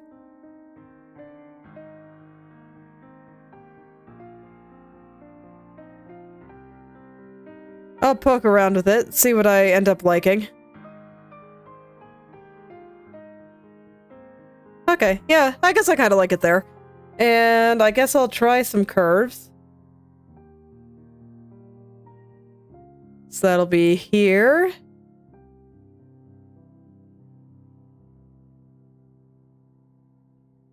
Just a little bit of post-production stuff, I guess. I barely touched that at all.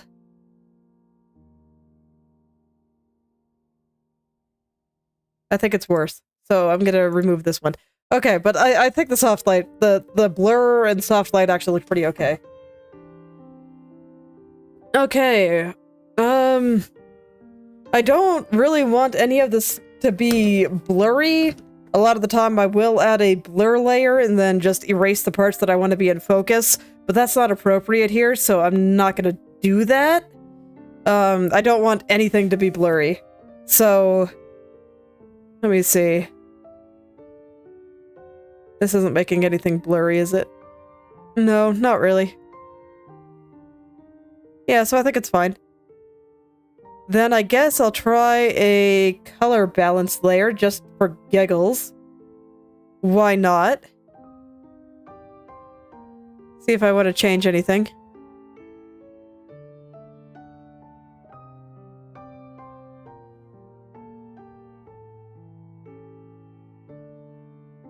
Most of the time I tend to just make things more like purple because I like purple.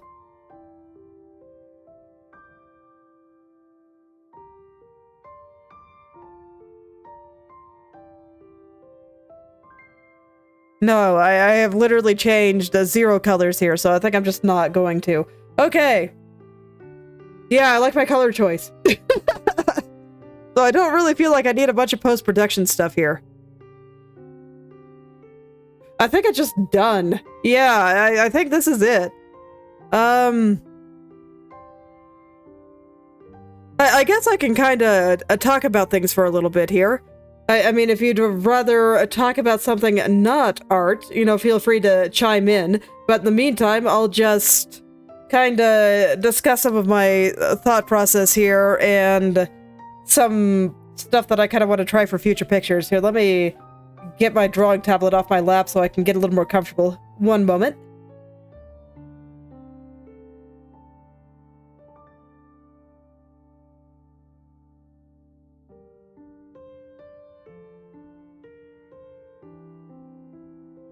Now I can curl up in my blanket and be nice and cozy. All right. So, I think I've talked about the history of me wanting to try this on and off.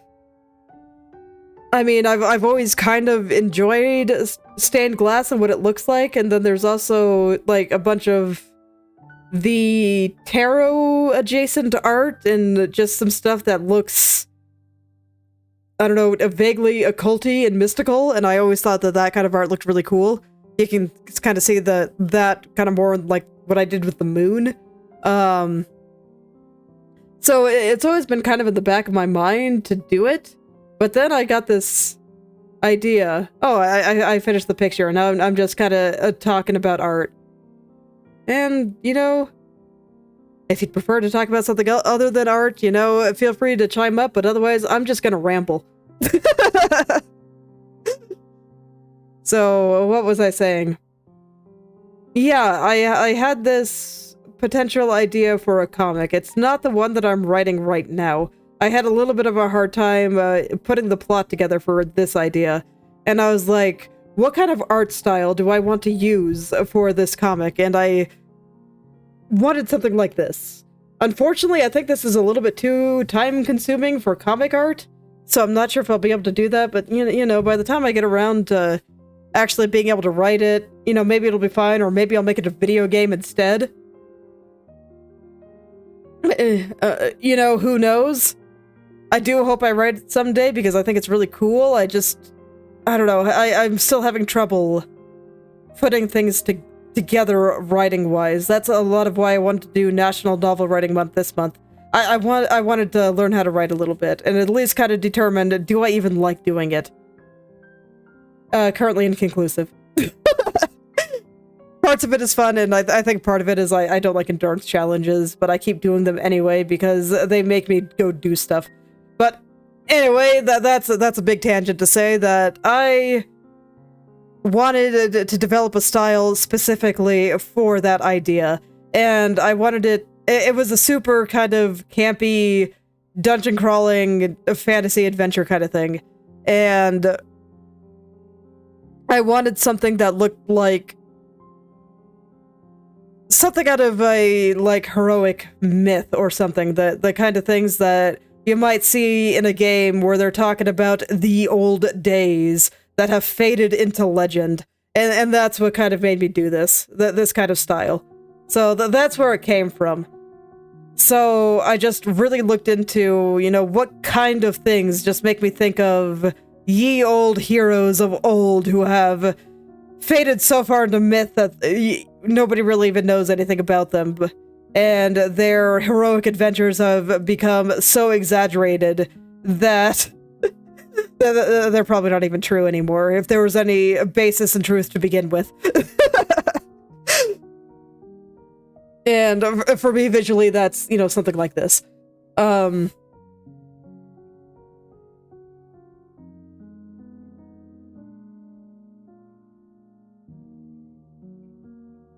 So the first thing I did is I looked around at a bunch of stuff that kind of matched it, and that matched that idea. I just started collecting things from effectively making mood boards and stuff. I didn't actually, like, make one. I just kind of looked around, and eventually I just kind of pieced it together, and it all...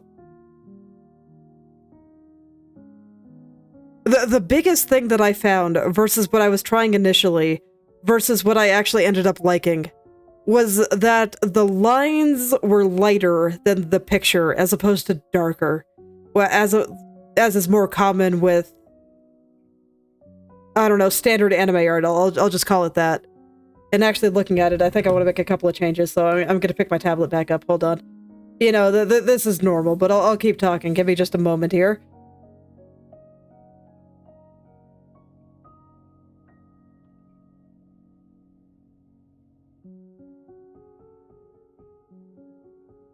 Basically, I just realized that I wanted to separate the skirt from the leg a little bit more, and the shirt from the skirt, and her chest from her shirt.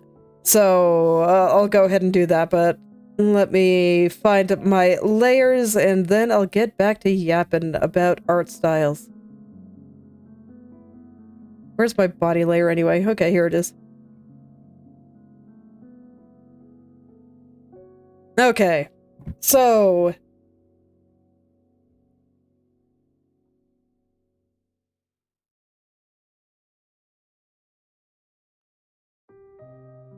trying to remember where I left off here. Yeah, I started gathering things, and the big thing that I noticed on the ones that I liked the most was indeed that the lines were lighter than the rest of the picture as opposed to darker. So that's where I'm trying to keep it. But for a lot of those, they were often using like faceless people. So they didn't draw the face in the person. You know, makes sense when you're talking about the heroes of old, but not really doable when you're trying to draw a normal illustration because the face is just so important for that. So that's one of those things I gotta figure out of just how do I keep the lines lighter while still having the kinds of details that I want. But yeah, that is where it all came from. I just had an idea and I wanted to try it out, which kind of leads me into some of the stuff I think about in regards to what art styles are for. Like, I don't really like this idea that art styles are you. It's like, no, I don't think that at all. I really don't. I don't think they are at all. They are just a means to kind of express the idea that you want to express. So for, you know, this kind of thing, it's being mythic, it's being powerful, it is the heroes of old, and that kind of thing. Whereas, you know, in some of my other art styles, it's very different. Just looking at them evokes different emotions. And so I don't really like the idea that you gotta, like, find a particular style. It's like, why? Why pick one? Just to do whatever suits the kind of picture that you're trying to draw. Hello there, Tamak. So that's kind of how I feel about that sort of thing.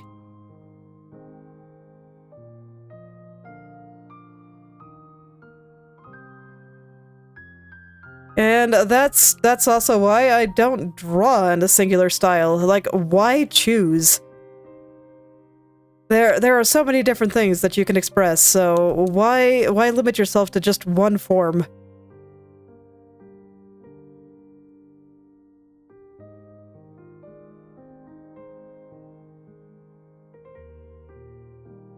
Did I not get my color properly? No, I got the right one. Okay.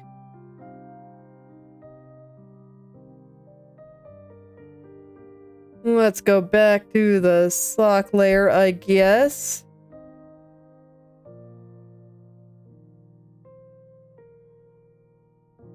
Here we are. Yeah, I didn't have one for this. I have one for this one, but not this one. Actually, yeah, but this is fine. I just want to separate the skirt from her a little bit.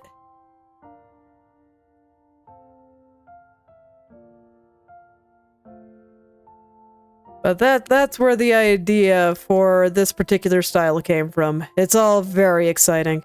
And I do hope that I can write that story someday. I think it'll be cool. And if I don't, I hope it's only because I decided I want to do something else. I will not be limited by my own weakness. I will learn how to do the things I want to do. No matter what it takes. I got this.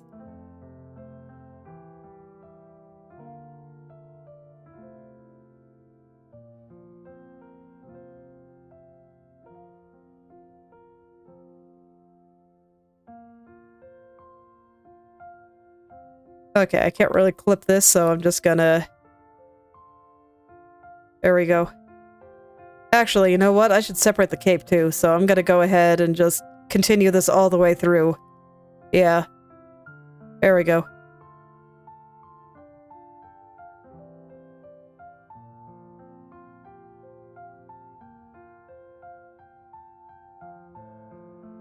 Okay. There we go. Alright, I'll go put my finishing touch layer back on, and then... Yeah, that's still everything.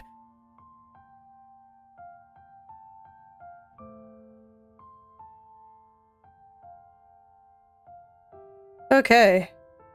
Set it to soft light, and that was about the only bit of post-production I wanted to do, so... Yeah, I think that's it, unless I find something else that I want to change while yapping. You know, non-zero chance of that, since I'm gonna be staring at it. Hold on, let me go put my tablet back down, or maybe I should just keep it here, you know, so this way I can pick it back up again. It'll be a little bit less cozy, my blanket, but I can tolerate that.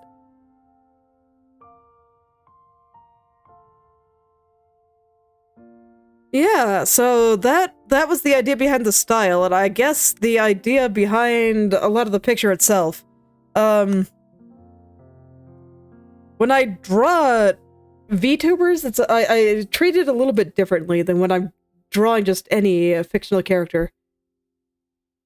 Hello there, Polrin. Welcome back. I finished the picture, so now. I don't know, I'm just kind of talking about some of the ideas that went into it. So I already talked a lot about the style and whatnot, and now I'm talking about Kronii. So, oh, well, thank you very much. Yeah, I won't upload on the same day I finish a picture. I always like to sleep on it, and so I'll be uploading it. Well, I guess I probably won't actually be uploading it tomorrow. I'll upload it when I finish the time-lapse. But... in theory, I could upload it tomorrow. But I probably won't. Anyway. Yeah, so when I draw VTubers specifically, it's a little bit different from drawing fictional characters. She really does have that 95% leg. In mine, she's a little bit more correctly proportioned, so it's not quite 95%, but it's a good, if I had to estimate, it's a good 70%. I consider the start of her legs, like, right here, so it's definitely more than half. I had to push her legs a little bit further forward, and that's why her feet are a little bit big too. Just so that, it would look a little bit more correct to me. Because, man, I remember the leg stream when I was just like, dear God, how the heck do I make these not look terrible? And I was like, okay, instead of making her, like, absurdly long-legged like that, maybe I can just make it look like she's stepping forward, and then I can make it like a perspective excuse, and it'll bother my brain less. And it worked, so I'm happy. So I was able to keep her ridiculous leg proportions.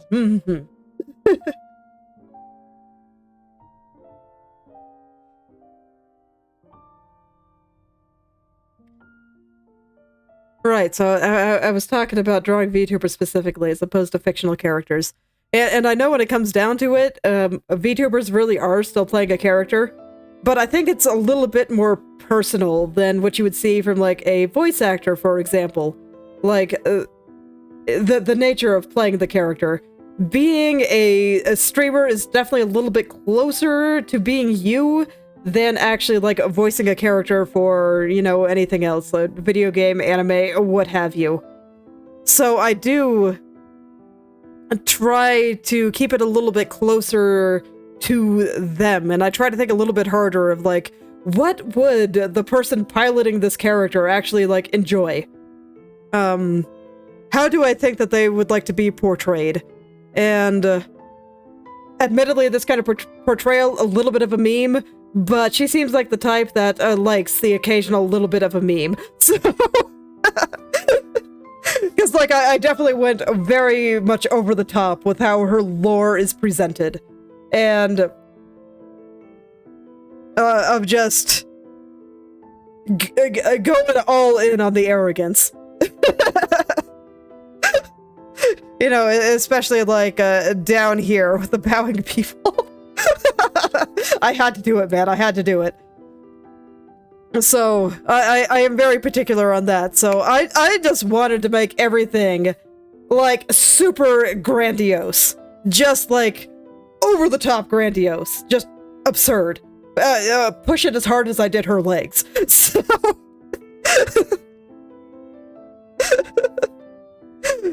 So I did find that important, and I did indeed find another thing I wanted to adjust slightly while yapping, so I'm gonna go and do that. It'll probably happen. If you're gonna make me stare at the picture for an hour, even though I basically consider it done, I'm gonna find things to fix. It just is what it is.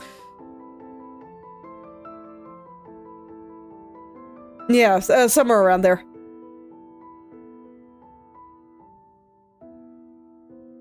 And I like to... I like to go hard on these things. I mean, it's true for pretty much anything I do. I am of the opinion that anything worth doing is worth overdoing. So that's always been true for me. But, I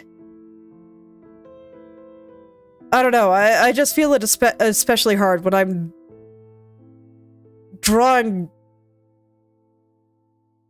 a quote-unquote actual person. Like, I know it's a character, but it's still not quite the same as drawing a character from a video game or something. It's not quite the same.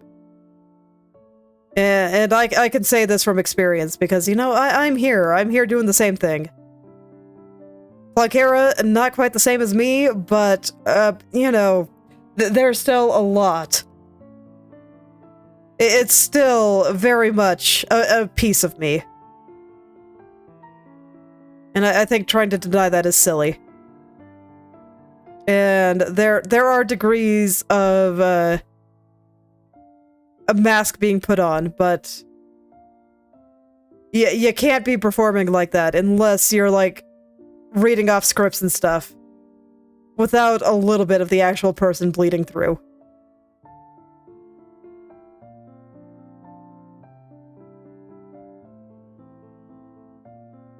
So I do try to keep that in mind. And I think that'll actually be kind of clear in the next thing that I'm drawing, because I plan to draw me some Pipkin Pippa.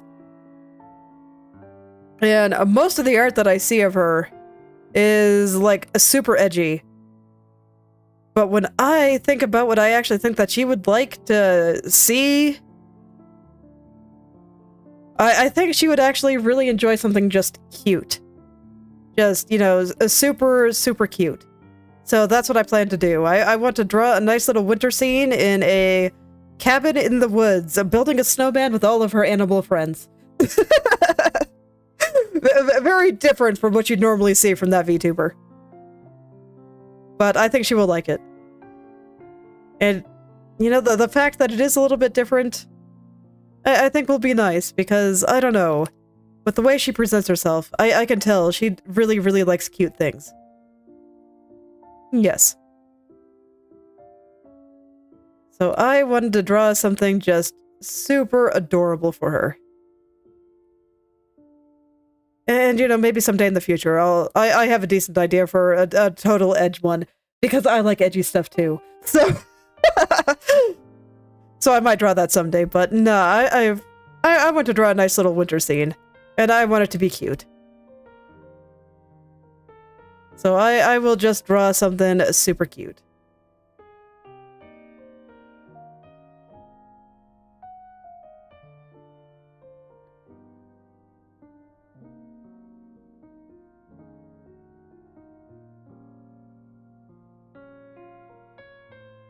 I did draw Miku. It was a speed paint, but I did draw Miku. And right now I'm kind of having fun drawing various VTubers. At some point I do want to get into drawing some of the some of the 2 views, the ones that are maybe a little bit less popular and don't have very much art. I think that'll make them happy too.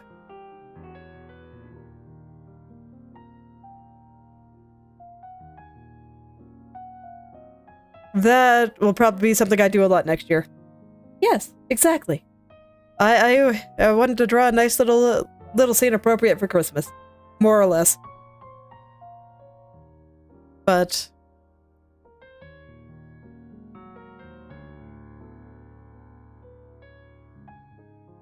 two view art probably won't happen until next year, so I'm gonna be drawing a bunch of obscure people. But I think that'll be fun. I want to see some of these designs that don't really get to be seen, and kind of showcase some that I think are cool.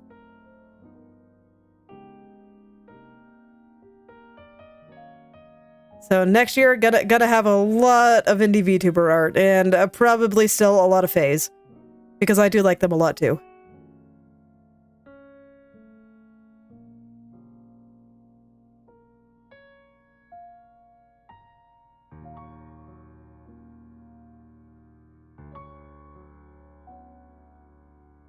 Okay.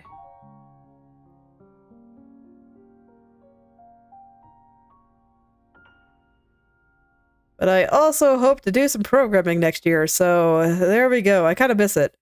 It's been a while since I've, like, properly coded something. I feel a little rusty, so that'll be interesting. Okay. Let's see. I don't know, do I like this? Or is that, like, too much? No, that's pretty good, actually. Let me... Yeah, I think I dig it. Okay. Variants. The name is familiar, but I couldn't name a single person inside of it.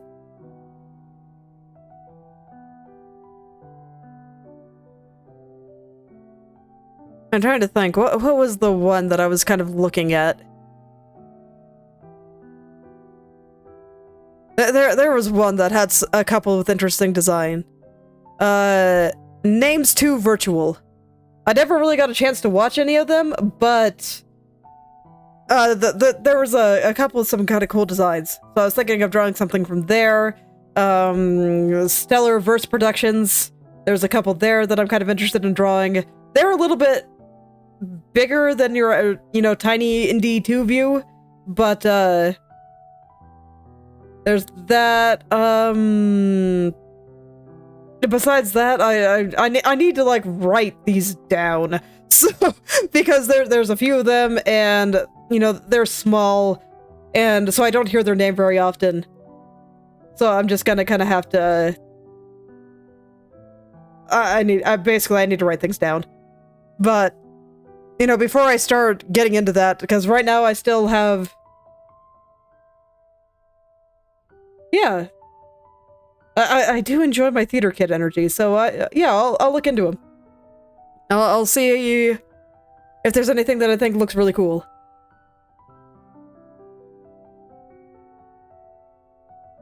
Oh yeah, and I gotta say, Blood Bullet, you know, even if you are a little preoccupied, I think it's worth trying to explore the things that you think are interesting too.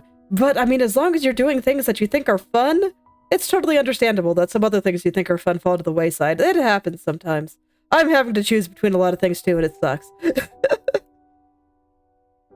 But I've also been kind of on the other end, where life threw a bunch of stuff at me that I didn't like, and I kind of had to really make a point to make sure that I didn't completely lose everything that I thought was actually, like, worthwhile in life. It's rough, man. But yeah, that's one of my big plans for next year, and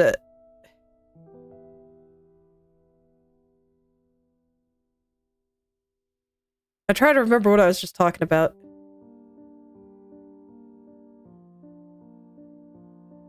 Yeah, that probably won't happen until next year, though, because I want to draw this, you know, the winter scene that I was just talking about, for one, and for two, I want to finish drawing all of Faye's saga, and all of those drawings. So that will definitely take me all until, like, the end of the year.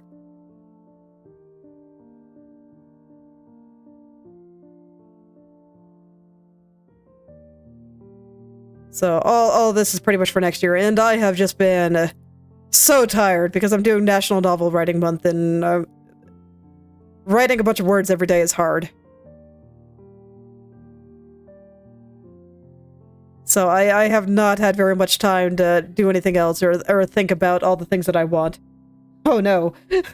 I'm sorry to hear that.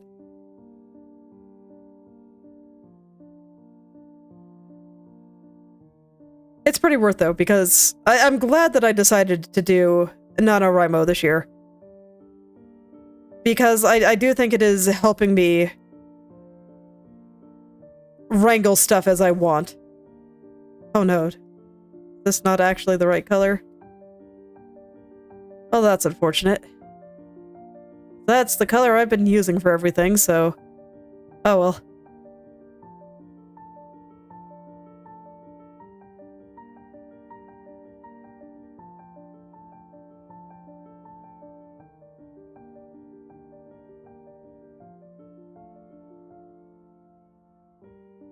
Should be fine. I don't think anyone will notice.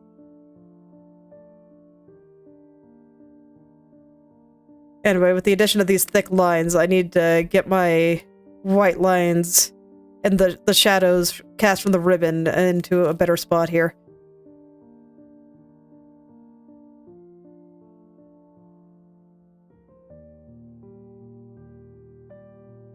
There we go. So I do want to make sure those shadows are still there. Okay. Put my filter back on. Or no, not yet. Not yet. That's right. I wanted to do something under her chest here. That I'm actually going to have to be a little particular about because I can't just draw underneath the layer here.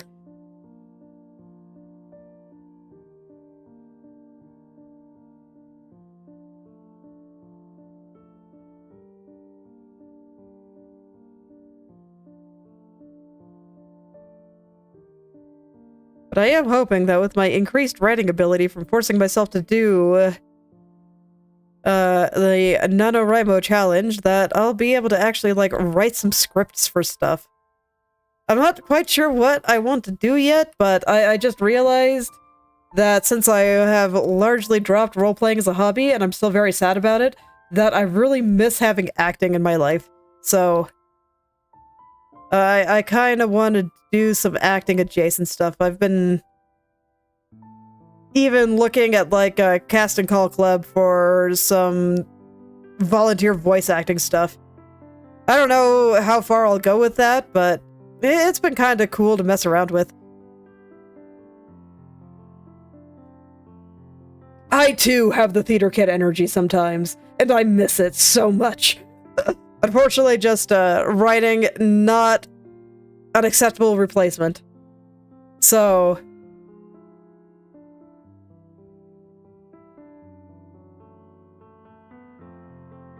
hopefully I'll be able to find something that I rather enjoy there. And hopefully I'll be able to bring some cool stuff to the channel too. Some of it might not be live, but that's okay. Some of it might be. We'll see what I do. I really don't know at this point. But, as always, I'm trying things.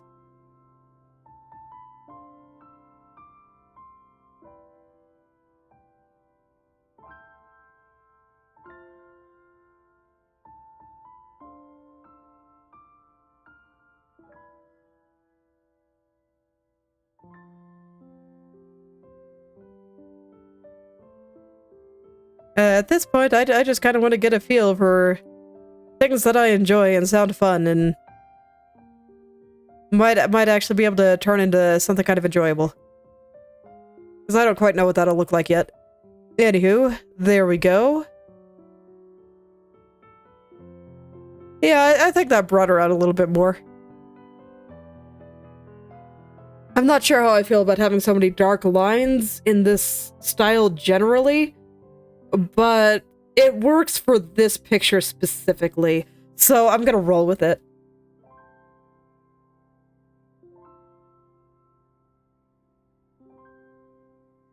I'm still not quite sure how I feel about it. Oh, are you not there? Okay, yeah, you do have your own group. Okay. Well, cool. That actually makes things easy for me here, so I'm not gonna complain.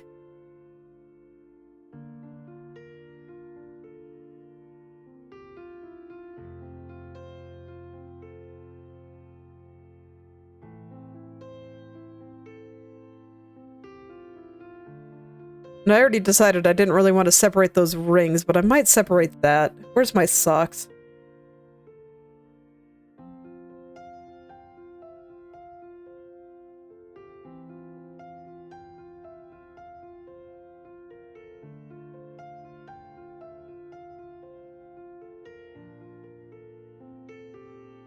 Actually, I kind of like this being separated too. That actually looks pretty alright.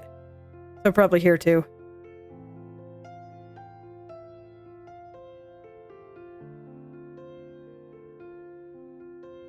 Let's see. Let's see.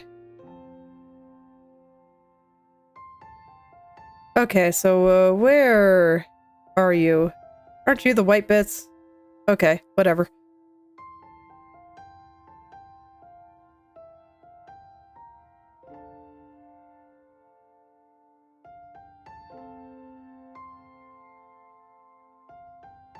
There we go. Okay, so that's a little bit more separation down there. I actually think that looks really nice, so I'm glad I did it. Okay. Anything else? I'm actually gonna think about it for a second. I did try the headband already, so I think that's already fine. Maybe on the back hair here? No, this is already pretty dark all the way through there, so I think it's also fine.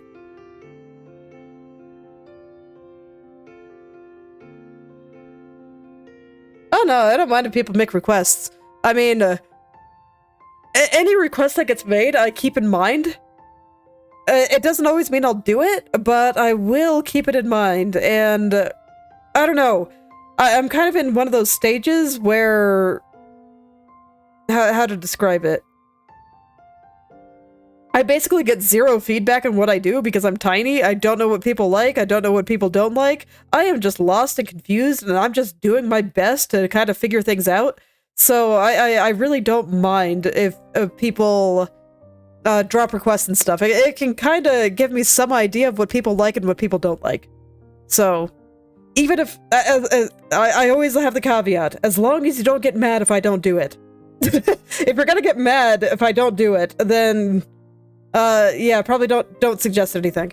But if you don't mind, if you genuinely just want to give a suggestion of something that you think would be cool, you know, go for it.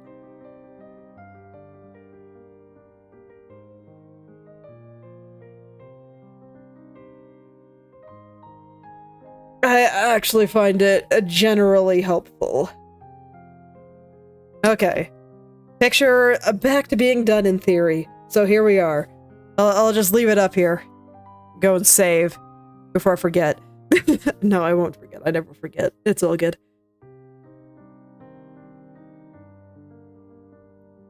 Oh yeah, still quite happy with how it turned out.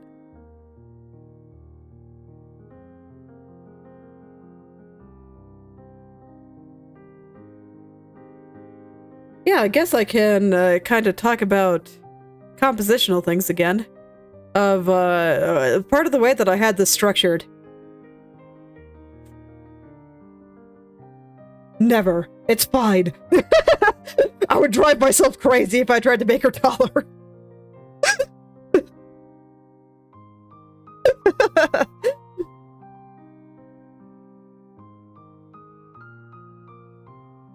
Yeah.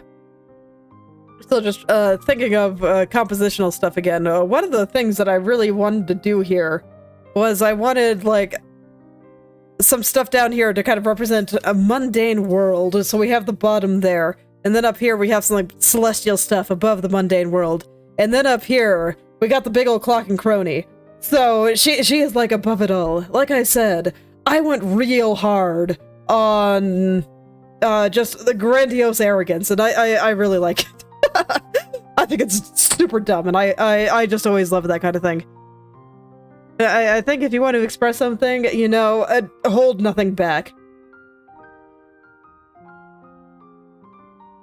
Sometimes I think I have a habit of being too subtle, and when I draw stuff, I'd like to throw all the subtlety out the window. Well, thank you very much. Ina eating cookies. Yeah, I could probably get behind that. We'll see when I have a chance to slot that in, but that sounds pretty cute.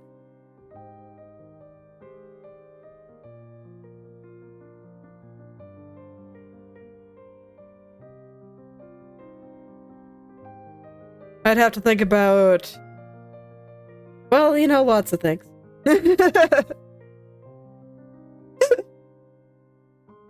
So, yeah, there we go. That was some of the ideas behind the structure there. It made me glad that I got rid of the stars up here and replaced them with gears. Go with the Kronii machine instead of the heavens. The heavens cannot be above her head. That's just rude.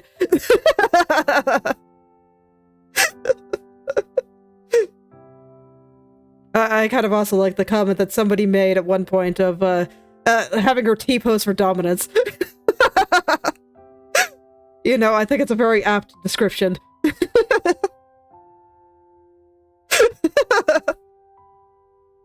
So I'm kind of looking forward to posting it. So I'll try to get the time-lapse done quickly, because I like to post the time-lapse at the same time I upload things. And thank you very much. I was kind of worried that I would finish a little bit too early, but it looks like it all worked out. Just talk about some of the things that I was thinking about here. And this was one where I really went in there with only a mild idea of what I was doing. Like, you know, the basic things of just over-the-top arrogance and the separation of mundane, celestial, and, you know, Kronii adjacent. That was all there at the beginning, but, like, that is a super abstract idea. That only gives me some idea of what I'm actually gonna draw. So this one was largely, I went in with nothing but vibes, and then I kind of had to figure out exactly what those, I had to translate those vibes into pixels. And at this point in, I guess, my drawing ability, I can kind of do that. I don't have to plan very hard anymore. So that's always nice. That's why I don't always thumbnail. Like, I do think thumbnailing is a good idea if you have, how to say, an idea that can be expressed loosely.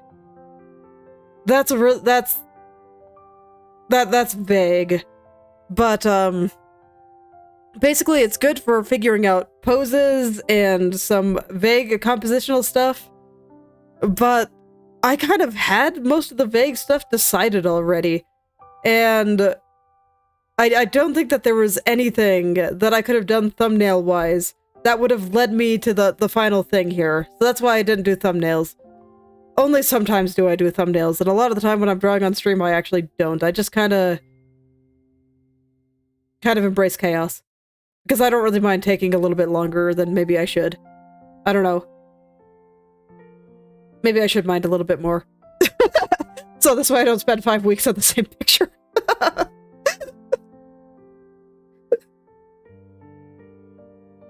It's okay, it is what it is.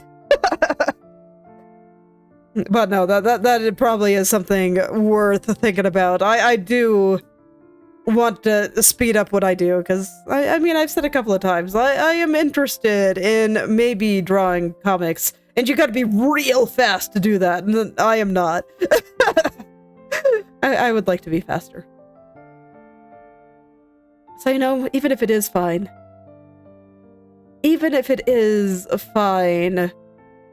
for me to take my time, I still want to be faster. That is just a personal desire of mine. I want to be a little bit faster. Because then I can draw more things, and drawing more things is excellent. I like drawing more things. Then I can draw more 2 views and make them happy and be like, oh man, look, I get actual art.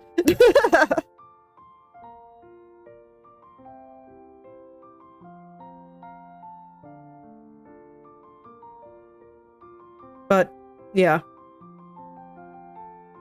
I'm just thinking about it now, because it's like, yeah, you know, maybe I should draw a few more thumbnails and kind of figure that out. It's just at the same time, I don't think I could have arrived at this in the thumbnail stage. That's probably part of my problem, and why certain things take a long time. Because I'm also thinking about Malice over there, and, like, I had thoughts, but a lot of it kind of came together kind of at the end, when I was just making fine adjustments to get everything right, and I don't think I would have found that in the thumbnail stage. And I did go with my initial pose idea, so it's not like I was slowing down because of that. This is just me going a raw stream of consciousness on art stuff, since since drawing is done.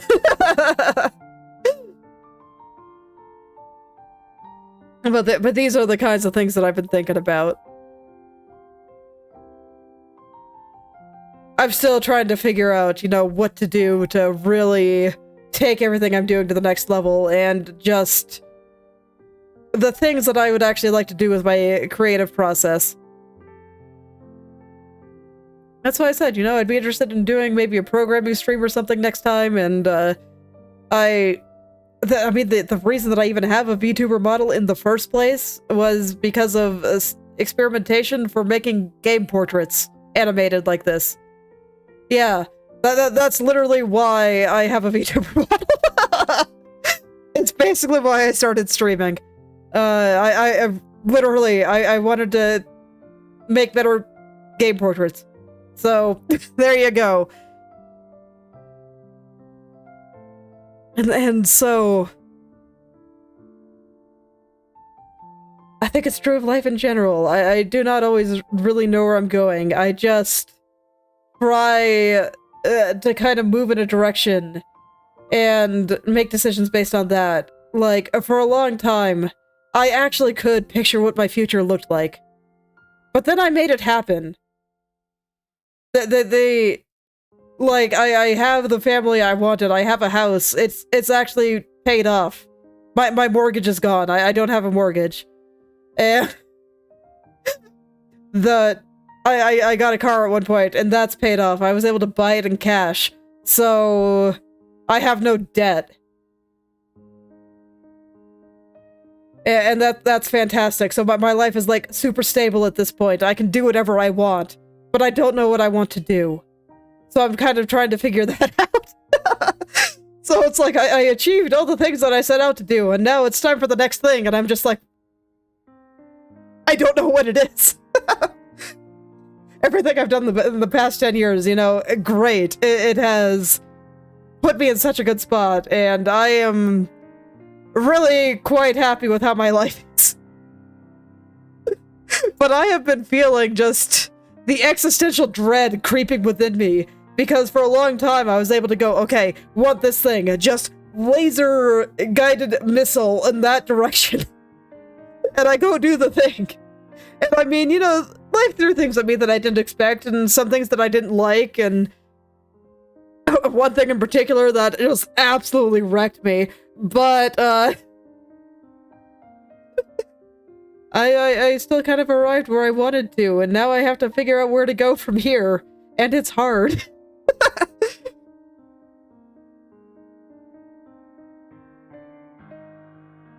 So I think about a lot of things. Many, many, many things. There are so many thoughts in my head all the time, and I make fun of National Novel Writing Month for killing my brain, but I guarantee it is not actually, like, the next thing. I mean, I'm thinking about it, but YouTube is broad. YouTube is super broad. I can... There's a lot of things you can do with a video format and with streaming in general. I mean, if you watch two VTubers, they're going to be doing different things.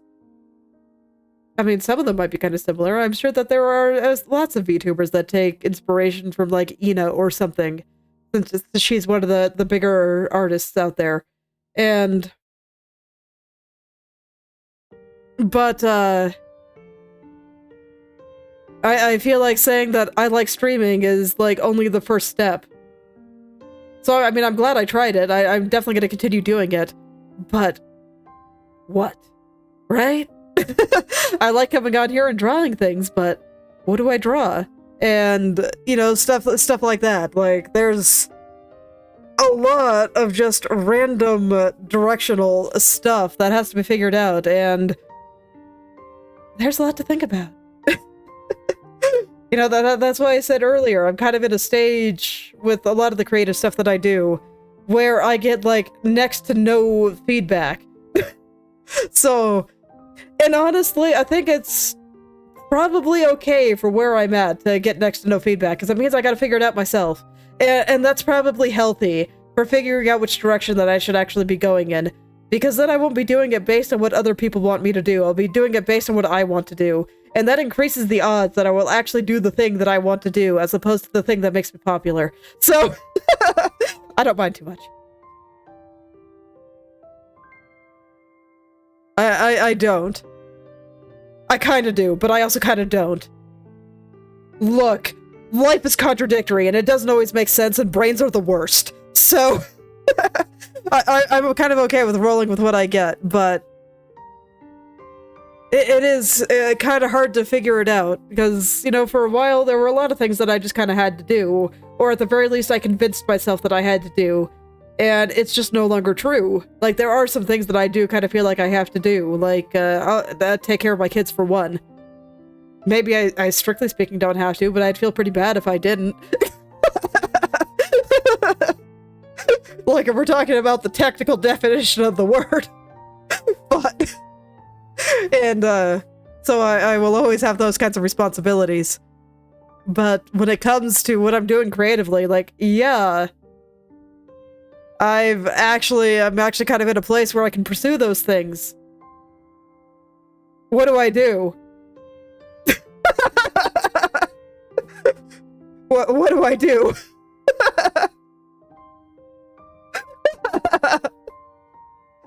Oh, that's why I say I have many plans for next year. I'm gonna be a super freaking schizophrenic. I'm gonna do all of the things, and some things will probably stay and some things will go. This is where I figure out, what do I do? All I know is it's probably going to involve drawing things. And, you know, with as much as I miss doing, like, actual acting, probably some of that too.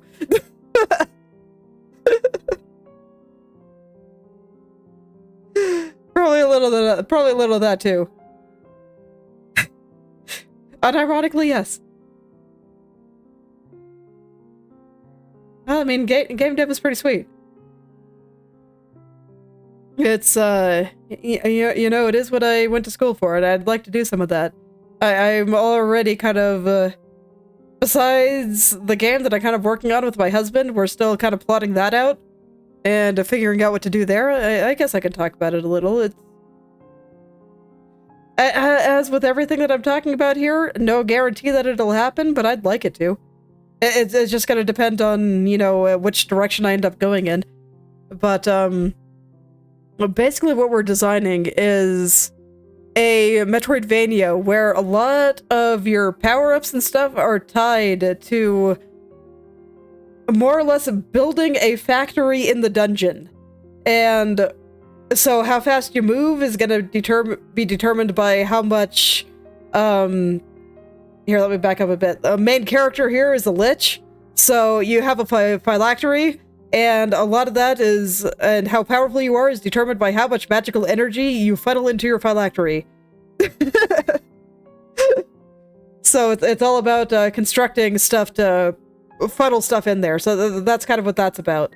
And then I have another thing that I really want to do, and that I'd like to make a Phase Connect game. I like Phase, okay? I think they're great. And they do a lot more weird stuff than I see a lot of other VTubers do. It's a little bit beyond just playing video games. So I like a lot of what they do. So I'd like to do something about that. And I gotta say that Rudy Ruse, I drew her on stream here because I think she's cool. She is, like, perfect for a Castlevania adjacent, or a Castlevania feeling atmosphere. And so it makes me want to design a Metroidvania there too, but I'm not sure if I will or not. I still don't really know what genre I want that game to be. I'm like nowhere except, okay, what kind of game mechanics suit this company? And I don't know, man. I don't drink coffee at all, so no, I don't drink their coffee. I don't like coffee. That's how you know I'm a fake hag, but it's fine.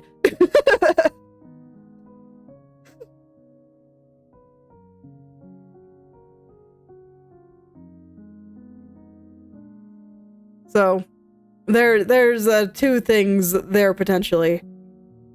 So I can already tell you that I'd like to do a coding stream. I've been kind of going through some Godot tutorials and my brain can handle it.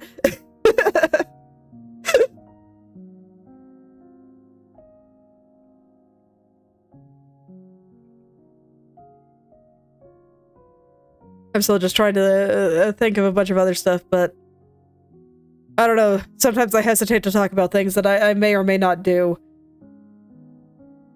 Screw it. You know, it's fine if I don't do it, I don't do it, but I've also been thinking about grabbing some, like, public domain books and trying audiobooks, seeing if I like doing that. Just... That would probably be only pre-recorded stuff. I'm not sure if I'd want to do it live, because I am prone to tripping over my words. Strictly speaking, I'm not just starting out with Godot. I have some experience, but I wouldn't say I'm, like, especially good. I've... How to say...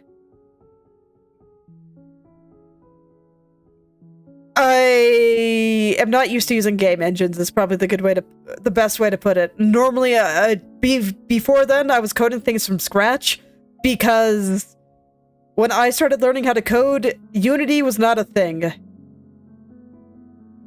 I think it started becoming a thing near the tail end of when I was in college. I don't remember when it came out, but that's when I first heard about it. So, game engines just weren't a thing at the time. So, basically, I think that what I know how to do is way harder than using the game engine. I'm just kind of exposing myself to what you can do with it and how it works. So, mostly I'm reading the documentation, and I'll probably go over some things. Did try 3D. I hate 3D. So, there we go. But yes, I did poke around in Blender, and I'm just like, man, I hate 3D. I am a 2D fan. So you can bet if I ever make a version 2 of myself, I will still be 2D. It's okay. That's the importance of trying things. That is the importance of trying things. Some things are just not for certain people, and I did not like 3D. 2D forever. I will always be the 2D wife.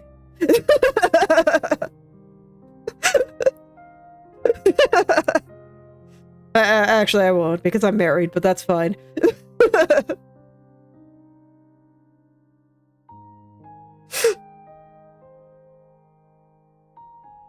But you know, I tried it and now I know for sure that, you know, 3D is not something I want to pursue. Same with 3D game development. I tried that, I hate it. I hate it, so 2D only for me. That has limited some of the types of games that I can make, and I'm cool with that. This isn't the case of I can't do it, I just don't want to. 3D is just such unnecessary complication.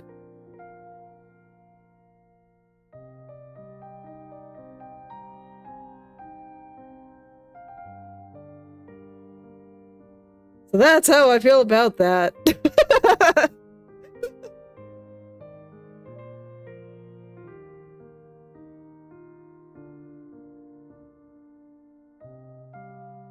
okay, I'm glad that there are people out there that like it, because it does let certain other things exist. And yeah, no worries, I'll probably be heading out soon too, so thanks for stopping by, I hope you're able to sleep well.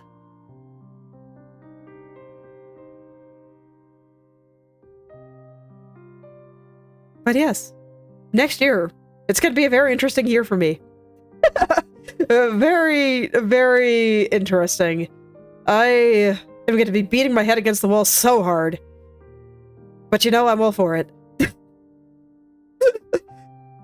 I'll just have to do my best to keep the existential dread out, because that's when I get real antsy. But you know, it's okay. I think once I realized that, I'm actually really, really happy with everything that I did for the past 10 years. Like, I thought about nearly every decision I make, and there are very few things that I would go back and change. It was all for the best. And that was like, you know, even if it's not the kind of accomplishments that I can talk about or put on a resume, I'm still dang glad that I did it all. And life is good, and now the only real reason that my brain is kind of freaking out is because I did everything. So now it just has to decide the next thing. And that's all there is to it. That's all there is to it. And that has helped keep the existential dread at bay.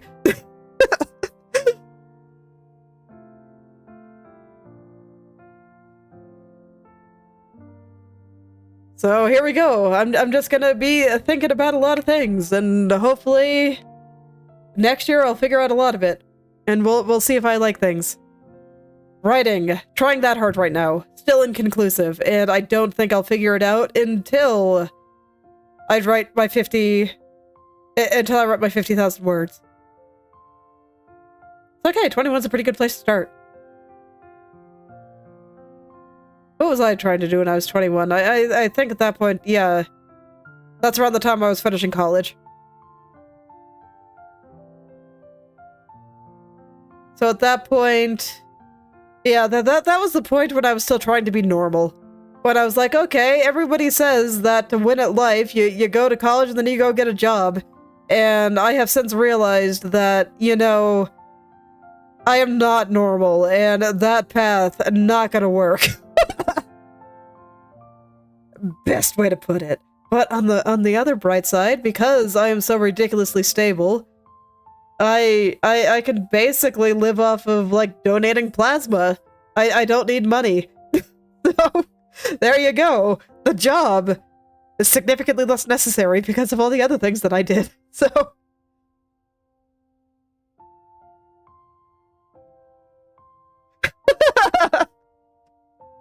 Yes, I did in fact. May try to make Kronii a little thicker. I don't know. And hello there, Tito. I have finished the picture, but yes. When I looked at it here, it's like she was extremely curvy in the upper body, and then really skinny in the legs, and I just could not replicate the skinniness in the legs while keeping the hips. It drove me nuts, so I was like, screw it, I'm gonna draw the legs the way I want them. It's my picture, I can do what I want.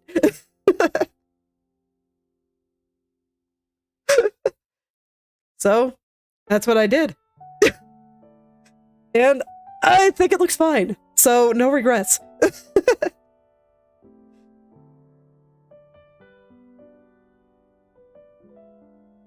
But, yeah, there we go. There's the finished picture.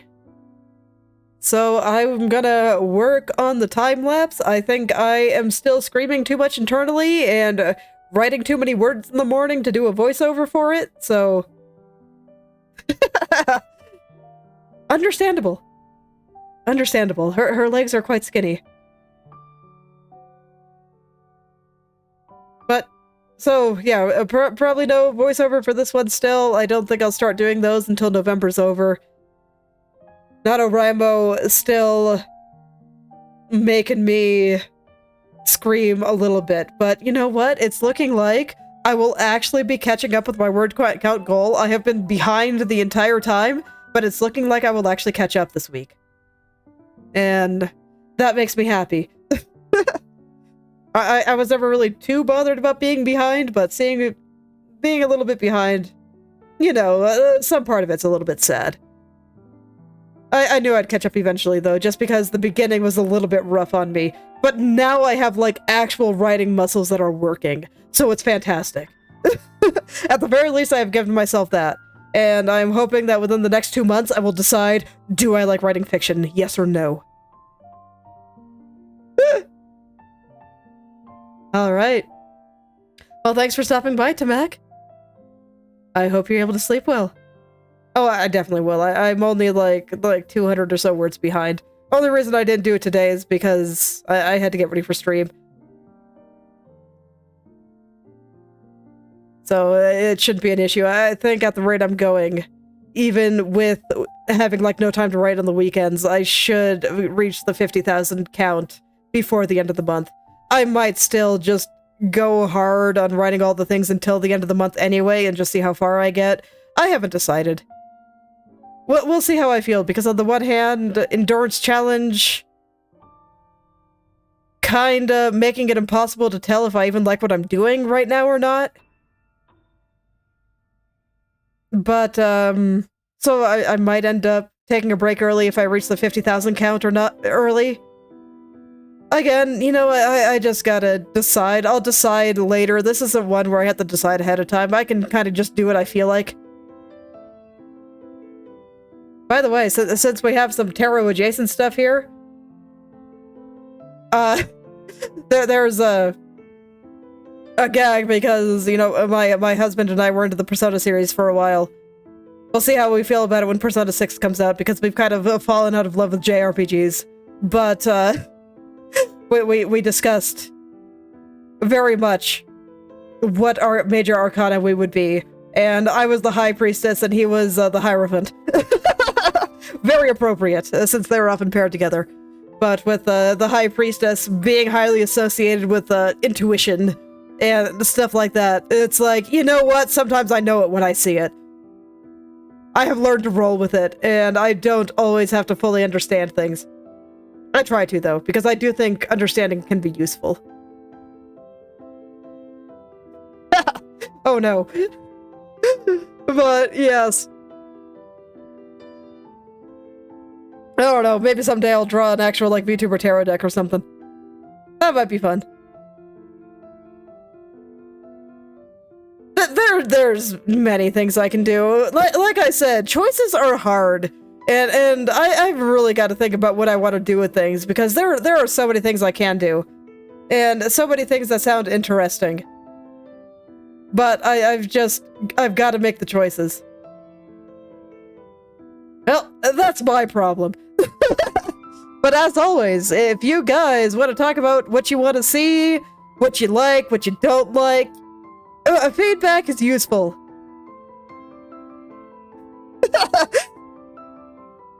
Probably not. Probably not. I don't have space. My reflexes are terrible. I'm not much of a rhythm game person. But there you go. It's alright. I'll figure it out. I'll figure it out. So, if you guys got stuff you want to tell me, you know, feel free. You can. I'm on Twitter and stuff. Feel free to say hi. And if you don't, and you just want to show up to whatever I happen to come up with, you know what? That sounds great. I hope you guys continue enjoying what I make. Really, it's honestly pretty cool that anybody comes here. When I started, I wasn't sure if anybody would. So, I am happy. Life is good. But I should probably head out. I gotta pick up my kid from school. So, I guess this is where I will stop for today. With, finished pictures. So we'll draw some more things next time. It says Kronii on my schedule, but it's not going to be Kronii anymore because it's all done. But, so, I guess I'll see you guys next time. So, thank you all for coming. And I hope you're able to make something wonderful today too. Make all the choices. Figure out where you want to go. It'll be great. Embrace the midlife crisis. It's not as bad as it sounds, I promise. Anyway, I'll see y'all tomorrow.